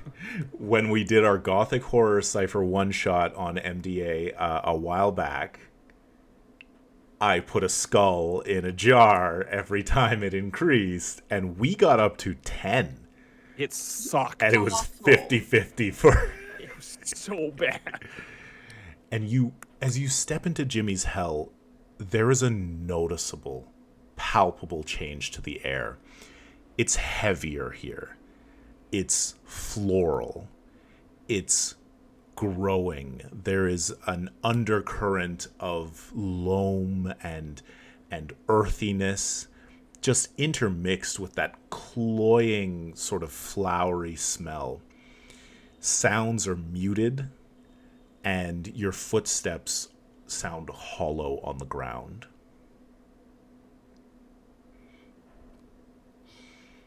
You walk along this path single file as the trees sort of like reach their branches towards you, scratching along your coat. It's just the wind moving them gently. Probably. Oh, I hate this so much. You come to an end to the path where you can take a right or a left, no longer heading forward. I also Boy. shared a picture of what the hell kind of looks like in the chat. Cool. I bet it's awesome. That looks I like mean, a maze. it's an overhead. Yeah. That's what we see on our drone. I did actually, when I was doing my prep, I went and grabbed a couple of pictures of Laurel Hells. Oh, that's a thing? Oh, yeah. And so people at home can Google those, but there you go. Oh, In the WhatsApp for you. I super hate that. They're dense. It looks like it. Like, It looks nicer than our underbrush, though. Our underbrush So looks like trash. so many C's on that thick. yep, it's got some thick bush. Ooh. It's older times. Yeah. It's natural. There's also probably a million ticks. Ooh, gross. We all got Lyme disease. No, I Mostly in suffer like no grasses penalties. and stuff like that. Actually, ticks. So, Shut up, Tyler. first choice, left or right? Tyler, I appreciate your knowledge. You're a real woodsman. Tuck in Hey, your well- socks. Is anybody trained in like navigation or something to that effect? Well, Chance has his dog eyes and maybe can spot something that tells us where to go. I do have dog sniffer as well. Ooh, sniff it out. Can you You can sniff sniff. out? Or maybe you can hear like the singing of the tree, like the music. I mean, I'm gonna try and detect using a perception-based task. All right. Sounds good. Go on ahead. Hate the way you said that. So you're going to just like take a quick look down one path, jog back, take a quick look down the other? Yeah, sniffing. Okay. Make a difficulty 2 intellect test. Observing and so on, reducing the difficulty by whatever steps you have. So I have an asset in all perception tasks, which I believe eases the task by 1, correct? Correct. Does that make it 3? Like a yes, difficulty you need to 1? get a 3 or higher. Yep. Difficulty 1, 3 or higher. You got it. I got a 9. Excellent. And you can hear to the east the sounds of a brook babbling. Shields? No. Okay. To the west, the trees seem to get darker and older. So west is where we want to go. Seems likely. And now, You Patrick, should actually go back home. I would like to hand you 2 experience. Okay. Oh no. Where is my experience deck? It's on the bookshelf behind me. So we're just going to do this. Thank you, Merrick. There you go. And so you get to keep 1 and hand 1 to somebody else. I'll hand it to myself. Wait, I can't do that. You cannot. Well, Everybo- Tyler, you spent your experience doing your thing, right? Did I do the call in the help? Yeah. I don't know. Did you do that? No, we don't have any other person with us. Yeah, Okay. so I didn't. I still have an experience. I bet you Tilda's going to be making most of I'm going to give it. Yeah, that's a very fair point. I'm going to give it to Katie to really buff the one person who knows how to do magic here. It's Tilda's show, buffer. Yeah. All right. And so there's that moment as Patrick, what's your character's name again? Chance Dubois. Chance. As Chance, like, goes east, goes west, comes back. You're getting ready to tell everybody what you've discovered. And a vine-like tendril snaps out from the underbrush and wraps around your leg. I would like it Unless not you to be. pass a speed defense roll of difficulty 4. I am trained in speed defense, You speedy boy. so that makes it a difficulty 3, I believe. Correct. Let me up the tension level a little bit. You did. I super badly don't want to get fine whipped. So I will spend a Music. level of effort using my speed edge of 1 to only spend 2 speed points. Nice. And I get a 13, which is more than enough. All right. How do you dodge the vine? Can I shoot it clear as it snaps towards me? Absolutely. Just a quick draw. And I it's don't think so. shooting out and it's going to wrap around you. You quick draw the gun out. Kabang! And it echoes through the hell louder than any other sound that you've done. Louder than your speaking. Louder than your footsteps. And everything is still. And the tendril whips back out. Whoopee. Jumanji this. The hell. I don't get that reference. What's What's Jumanji? It's a book I read once. And something wakes. In what wakes mode? Oh god damn Wait, it. what? Now it's You on made a ones loud and noise. twos. But I what? But I didn't roll a 1. He said But significant events. I did an intrusion. I hate this. I can just increase it by increasing Oh, it. cool. Yeah, you and your friggin' skull jar. Some metaphorical one now. It's probably like vine jar. Yeah, leaf jar. Acorns. It's Just it's lovely still little skulls. acorns. Yeah, acorns shaped skulls. like skulls. So do you head off to the west then? Cute. That's where I sensed the oldest forest, and I think that's what we're looking for. All right. Unfortunately. And so you set off to the west as the sun fully drops below the horizon and darkness overtakes Jimmy's hell. Excuse me. Yeah, it's cool.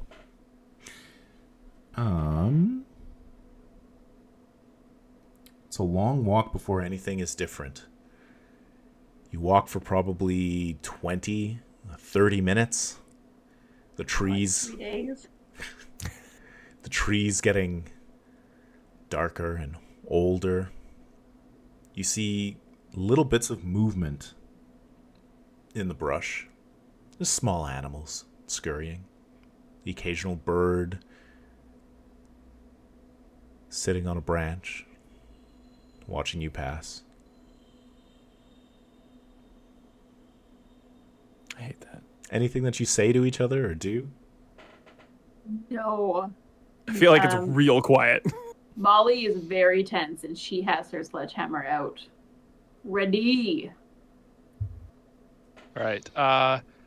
So one of my guys' abilities is encouragement while you maintain this ability through ongoing inspiring oration. So I think I'm basically just a God. bard. So I Your think because ability it's is- so quiet and it's such like a heavy atmosphere, he's just gonna start humming like a sea shanty kind of workerman's song from the mines, just You're a bit.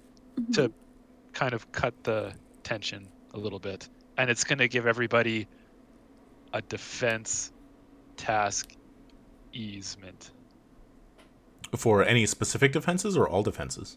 It says ease one of the following task types, your choice: defense tasks, attack tasks, or a task related to any skill that you are trained or specialized in. But You are a bard. thinking talking to He's people. 100% a bard. Yeah. I like that you have a talent that is won't shut the fuck up. Yeah. You're like, it's real quiet. Can I better can start talking a bunch. Can I whistle? Can I hum?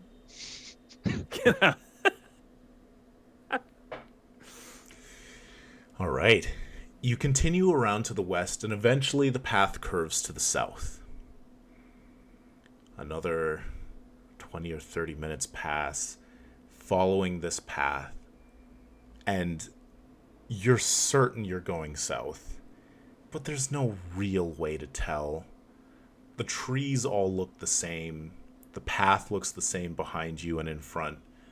You've been in here for not quite an hour, but it feels like it's been forever. The path continues to loop around, feeling almost like a spiral, before you come to another sort of branching fork. And at this point, you can head forward to the right or forward to the left.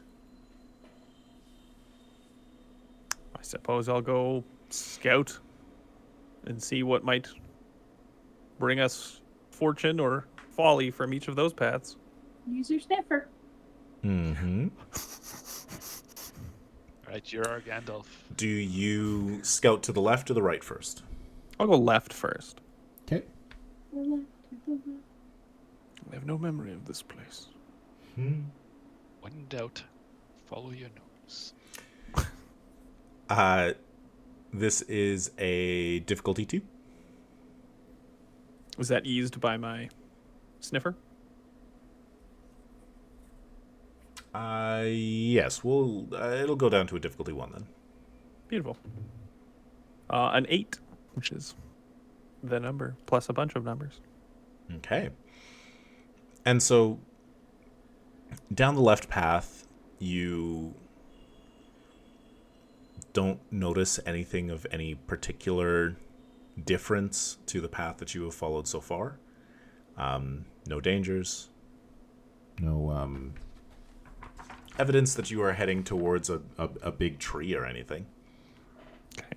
Then I will no longer follow the left-hand path, and I will scamper back and check out the right. Okay. What is everybody else doing while Chance is scouting? Casey's inspiring everyone. Can we determine if Casey's inspiring us? He's got like, I think he's got like a bit of an Irish accent, which I won't try to fake. Okay, yeah, And he's no, got, all good. it's like a nice ideal workman's song because he's got a lot of experience in that kind of thing in the mines. Because he's like the lead hand musician morale guy. They I call know you're him under mine. attack. Yeah. Sounds good. Yeah. All right. Jen or Katie? Anything your characters are doing? Deep breathing. I think I brought water with me, so I'm taking a drink. And then I'm also going to make Molly take a drink because I know we think we've only been in here for an hour, but we don't know that. You are so smart, Wisdom. Thank you. All right. I think what I'm going to do is Make the water poisoned. roll randomly between the three of you who are not scouting. Oh, thank God. And that's Jen. Damn! I dipped out! And I will hand Dips you, in. I will offer you 2 experience. Oh, I take him. All right. So you can hand one to somebody else. I will give one to. I think I'll give it to Pedrico because you only have one, correct? Oh, Tyler also only has one. Tyler, we'll get you next time. We'll hit you up next time. Okay.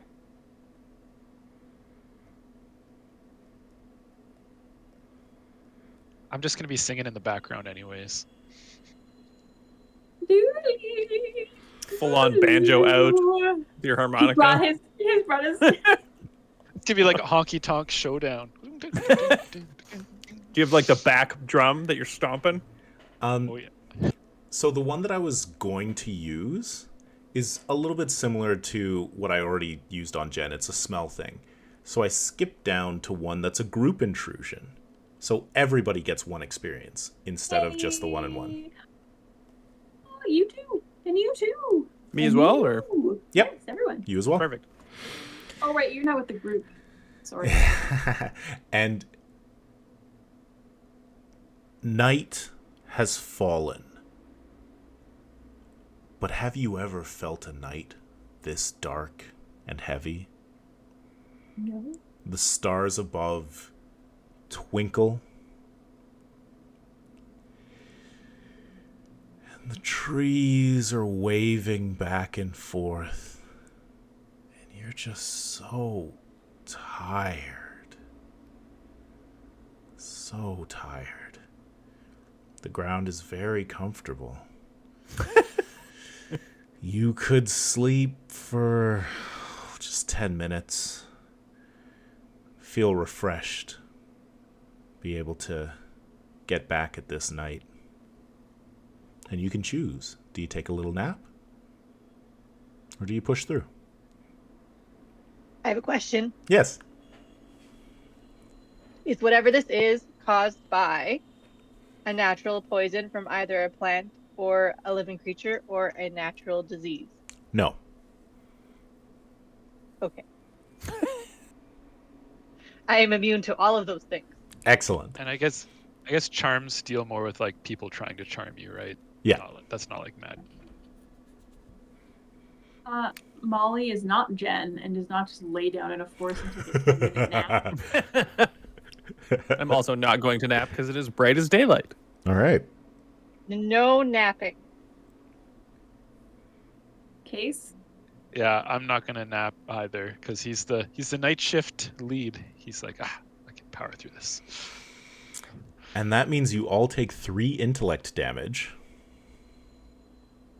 I wish it was. Reduce it in Wish any way? it did mean that. What was that, Jen? Is there any way to reduce it? For example, I have +2 armor against damage that selectively targets your intellect pool. Yes, that would reduce it. As you force yourself to stay awake, you feel as if there's something growing over your bodies. You look down and the moss has grown up your legs. Plants are reaching towards you and wrapping around your arms. You look towards each other, and a leaf sprouts from the side of your companion's face. Oh my god, okay, good night, everyone. It's been a great game. There's a big scream, and then the hallucinations begin to fade away. Cool. I hate it. I hate it.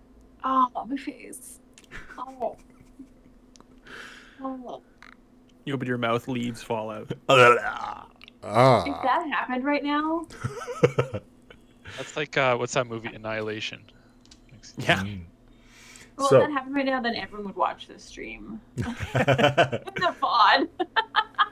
That'd be a cool time to be good at like close-up magic. And you know when they do the card trick where like Yeah. make cards fall out of their mouth? But if you did that with leaves, All right, Patrick, continuing your scouting to the right, please. A difficulty 3. scout mode activated.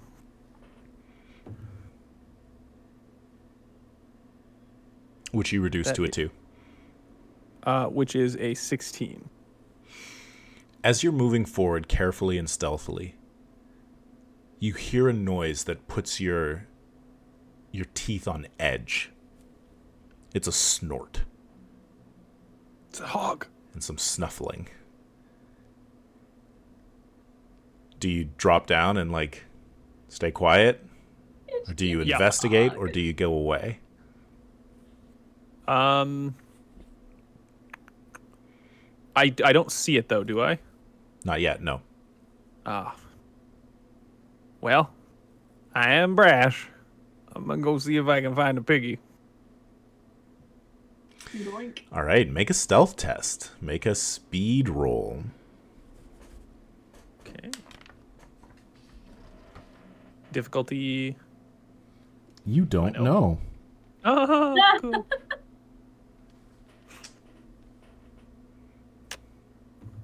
Uh, 18. All right. You move forward carefully and quietly, incredibly quietly. And you top a little bit of a hill and look over, and you see an ancient, grizzled, and massive boar. Huge tusks, dripping with gore. Black, thistle-like fur across its entire body, heavily muscled, snorting, and, like, rooting around at the ground. Cool. It does not seem to notice you.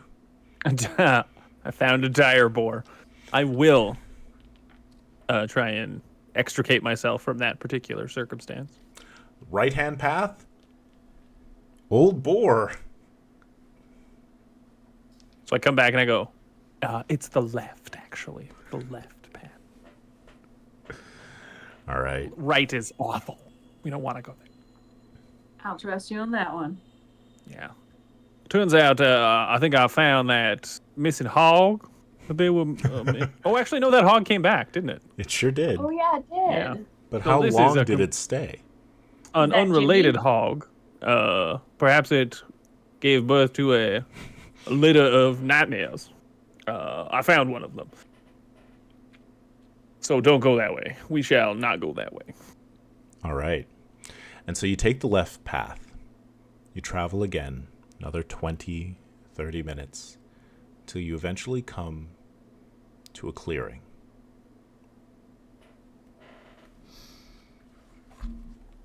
right. Let's see what we've got here.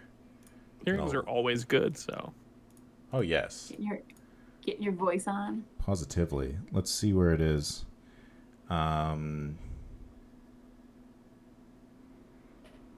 They don't have... I'm looking for a direction. Or a direction? A description. There it is.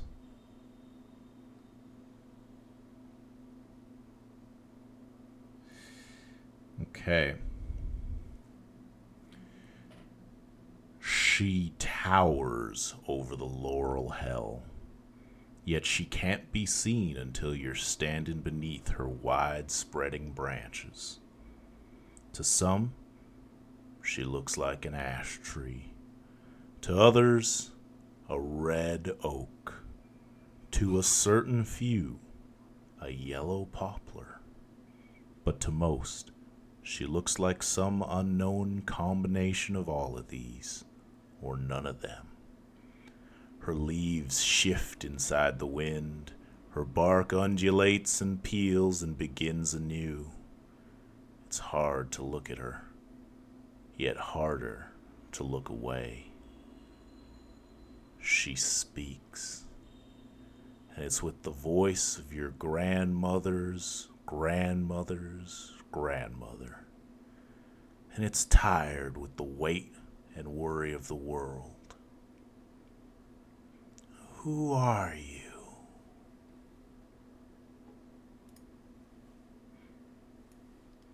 And you can see a size comparison right Whoa. Casey, go. Casey, say stuff. Casey, you're up. Wow. Big. Oh, I hate that.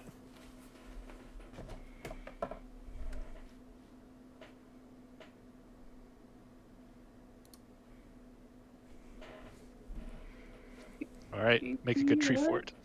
there. Make a great tree fort. Okay, you go do that. Can I put a protective salt circle around all of us? I think Casey's actually going to crack a joke just because he's so uncomfortable with the sight. Uh-huh. Oh, yeah. Make a great tree fort. That tree, eh? Oh. You were supposed to say, Right. wouldn't you like to know? Is that what Tilda says? Yes, but like super quietly. I like a whisper to you, so you're the only one that heard it. Sorry, just quickly skimming. Where are you going? Ah. All right. So, Tyler, could you say again your joke? Oh, Casey's just going to look, because everyone's a little dumbfounded at this. He's like, yeah, that'd make a great tree fort, that tree, eh? And she says, you would find a home with me? Like, I wasn't. Oh, yep. And he's gonna be like, yeah, we can leave. we could leave right now. We should leave right now. Yeah. Why are we here? There's a long branch that leans forward, almost finger-like, and it goes to like touch. God, I can't keep names in my head tonight. Casey on the shoulder, and she says, "What brings you into the laurels, little human?" We all staring at Casey. In his head, he's like, I had to be the one that talked. Yeah. Like, Not so fun being a captain now, is it? would that kind of mental projection get a response from the tree, or would I actually have to say? You actually have to say out loud. She speaks into your minds, but she doesn't appear to be reading your minds. She doesn't respond to anything unless you say it. We We came to ask a favor.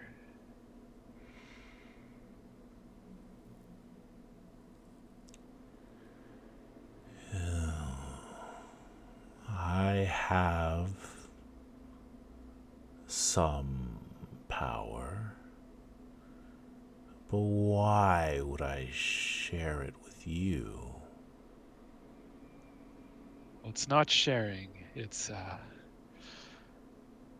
there was a trader that came through here, a craftsman, and you gave him something, and that something is causing some troubles for a few people. And her branch kind of pulls back into the air, and you get a sense of like it almost making a fist. It doesn't like curl like that, but it kind of tightens. And she says, "A false bargainer, the promise breaker, untrustworthy little soul."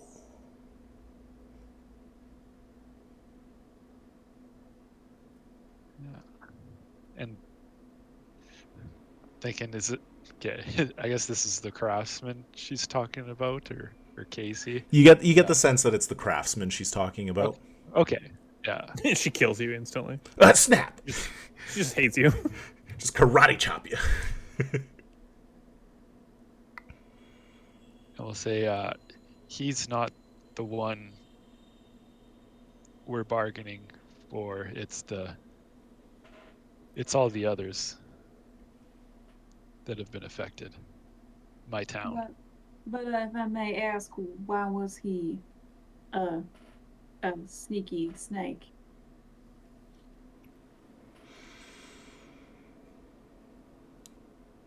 He promised to help me in exchange for an exit from my grove. Help you how? To free me. It's been so long that I have been here. When I realized he would not help, I twisted what he took. Okay. So, if I might ask, how was it that he would help you escape this place? He said he would find a new way for my charge to be taken, that I might no longer have to serve as guardian. Guardian of what? Many years ago, I was planted here and grew to hold the creature.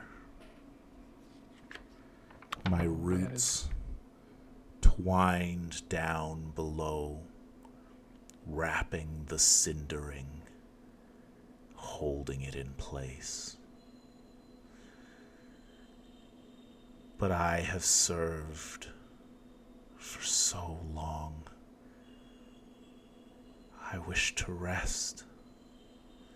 And like the top of her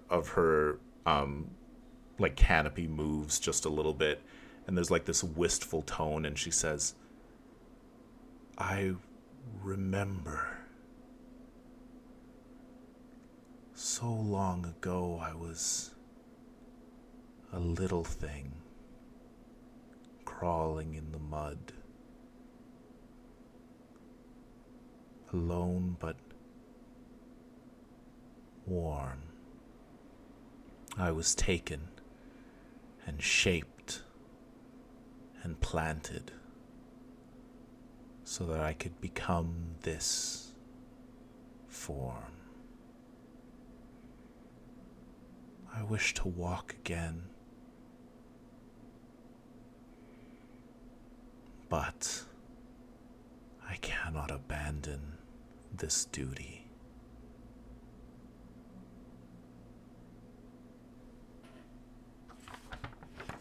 Could we insight check a tree? Yeah, sure. Make an intellect test. She is Difficulty. a certain level. You have Your to do. die does not go high enough. I would say if you want to particularly know, you might want to spend some effort. You might want to. It's high. Okay, I'm stupid.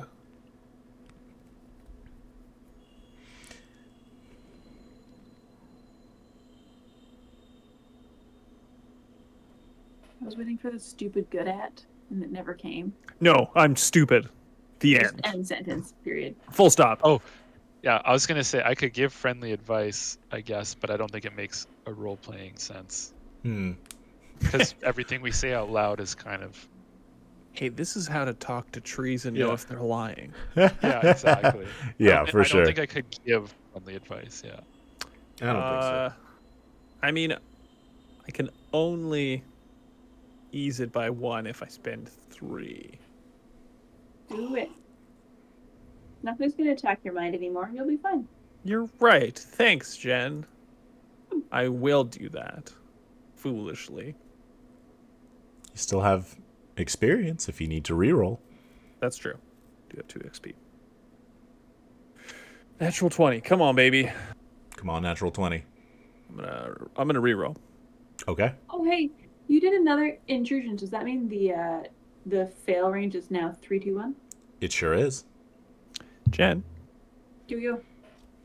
do you know sometimes when it's like, hey teacher, we didn't get any homework. Mm-hmm. Unnecessary. And yet so fun. It's not a natural 20, a 19. A 19, really? Success. I can do literally nothing else. Success. I mean, I could Oh, You got it. You got it, buddy. I was really worried it was like a 25. Difficulty. And you can feel her sincerity and her long loneliness and dedication to this task. And this is no small task for no short time. She has been guarding whatever is below, serving as its cage, longer than humans have existed.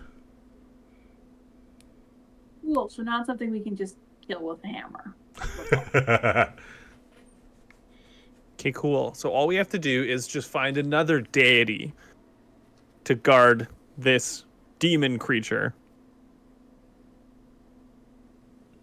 I don't properly know how to address you, spirit of the wood. And you hear her voice say, I was never given a name. Magdalena. I've always liked that Pretty. name. Parkinson? I will call you Maggie. So, Maggie, this task that you have been set for eons, how is it that one might either replace you or remove the need for that guardianship? Is there someone else that you might have information on, as none of us are up to, quite obviously, the task? There are many creatures, powers, and opportunities in this world. if you swear to try to return within 1 year,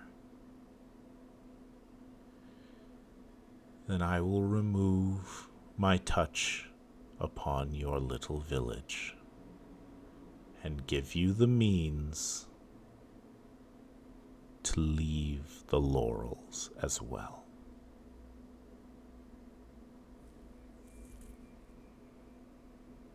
We have to return in 1 year to do what, though? She wants you to free her within a year. You gotta Figure out try. how. If you come back within a year and explain to her how it went, she won't just curse you. If you don't show up within a year, you're gonna get cursed. I mean, I am willing. I can think of no nobler deed. I agree. I think the world has dealt you an unfair hand, Maggie, and it would be my honor to try to help you. I'm gonna give her Root a little hug. Aw. It's the size of a house. Yeah.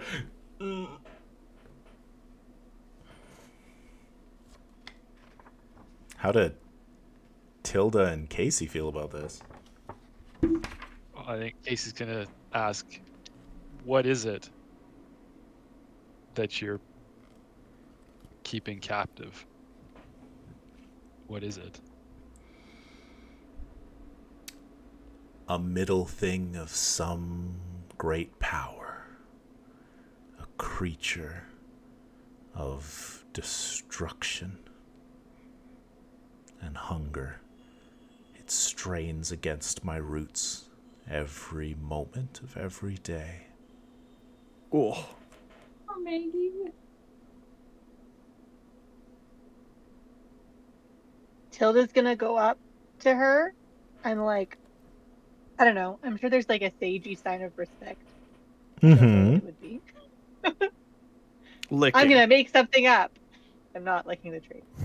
I'm gonna Tree. Lick the tree, lick the tree, gonna lick the tree.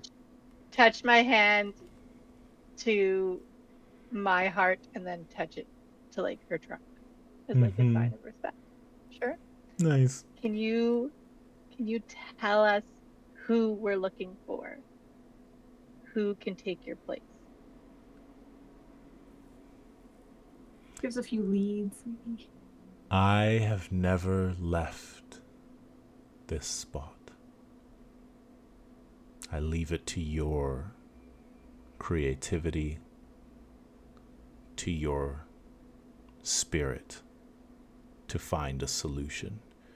Whether that is a new cage, a new deal, or a way to vanquish the Cindering. Well, I don't know about you guys, but I am just a regular person. I do not want to make a false promise. Is there a way that you can send us out with some form of blessing or advantage? Because that is the only way that I could keep this promise.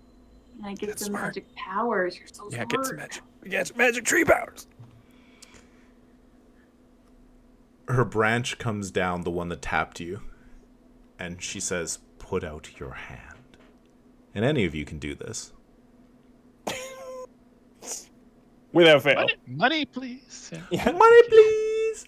Magic tree powers, please. Stabs a strand. Yeah, kills us all. She's stabbing you through the hand. Oh, cool. I'm fine. The branches whip down, and a large, thorn-like, jagged piece of wood slams into your palm. She pulls it back out. Blood is dripping down your hands. And she says, "I am with you."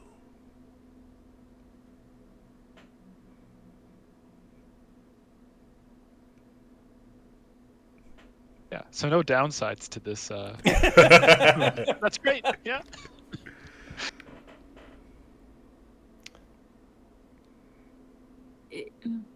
I mean, I So suppose that counts as a contract as any might. So do we feel any different from that moment on then? We Like, is cool it bark clear? armor. Or are we... If you have agreed, Yeah. none of you feel different except for Casey, whose eyes clear up. Hey. Aww. And you see how big the tree actually is. Oh, Casey's like, oh, holy jeez, yeah. That's what we've been talking about. I thought I thought it was a lady. person. I thought she stabbed us. Is there anything else that you would like to say to Maggie the tree? I just wanna check, Maggie. You know that time works different in and out of your hell, apparently. So we get a year outside time, yeah? Oh, and you know about leap years? It's a thing they've come up with recently. She says, the passage of time for you little creatures is the growth of a small root for me. Return in a year. If your intentions are pure, you will have more time. But just check in on your good friend Maggie, will you? You never call your mother. She's not in a hurry. If you're actively working towards helping her, a couple years is not going to be a big deal. Yeah, Molly's super invested in this. Like, Ditto. she gets the feeling of being old and tired, and this tree is so old and doing for so long for humanity, which probably doesn't deserve it. So, she's really committed to this immediately. Nice. Chance is excited to go exploring stuff. So, that's the end of the adventure. You're able to leave Jimmy's hell with the blessing of Magdalena the tree. When you arrive back in Stonega, everybody has reverted to themselves before the music. Yes, Jen. Molly is going to find the Luthier Yeah. and straight out punch him. That's Maggie. Like, I'm feeling better. Lying to my favorite tree. Yeah. That's our tree now, stupid. In his defense, he thought he was hallucinating. When he got out of the hell, everything was a little bit weird. He lost 10 years-ish. Like, he thinks it's like 1910 right now. Woof. Wow, I still punched him. Yeah. And when he came out, he was like, what happened? I'm holding wood. I'm really hungry. Did I actually talk to a tree and make a deal to free it from its servitude? I don't know. But He's gonna get a newspaper of me yelling, "What year is it?" the fiddle is no longer cursed. It is safe to use. Yay! And you all receive 46 XP. 4 XP. Ooh. More than most of And we all receive a new campaign we want to play. And that was the Luthier's Folly. I mean, it wouldn't be the first time that we played a one-shot that turned into a campaign. Like, how many, I guess, like, bonds or deals can we get sworn into with random Let's find out. powerful being? We're gonna be, like, pulled every which way. Let's get a ring from each of them so that we know. Like be a like ring the- made of wood, maybe one of like a bloody iron for some kind of forge god. Cool. I like it. I like it a lot. Yeah, like Dragonborn vibes. Swear Yep. to every Daedric prince. Yeah. One made of antler. You just Oh, throwing nope. it out there. Nope. Yeah, I don't want that one. That one can stay. What did everybody think? It's super spooky. It super spooks, and all your ambient noises and songs made it so much more spooks. Thanks, It's Syrinscape. creepy. That fiddle music, I was like, this is too intense. We need to shut this down right now. Oh, that was so much fun. I was so happy when I found that. I was so on edge. Yeah. It was a thing. Yeah, it was a lot of a thing. Anyways. I thought we were gonna have like a 1 year fast forward when we like all failed and then got eaten by a tree. Well, thank you everybody for playing. Thank you Oh, for thanks running this it. campaign in the future. Next week.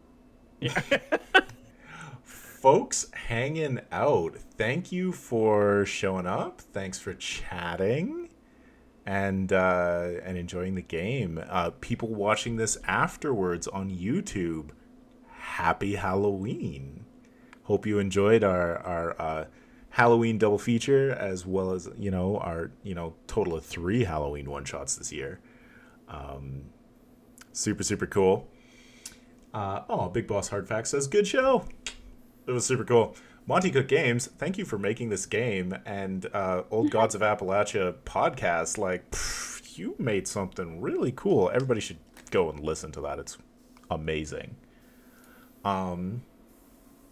Last couple of things before we sign off. Of course, Cohors Cthulhu. The Kickstarter ends in 14 hours. And so as a gift, I'm going to go over to YouTube and I'm going to put episode 4 of our actual play published. Woo! Early. A little bit early, so anybody who wants a little bit more of a show has got another 20-minute AP from us. That is up and ready to go for the final day of the Cohors Cthulhu Kickstarter.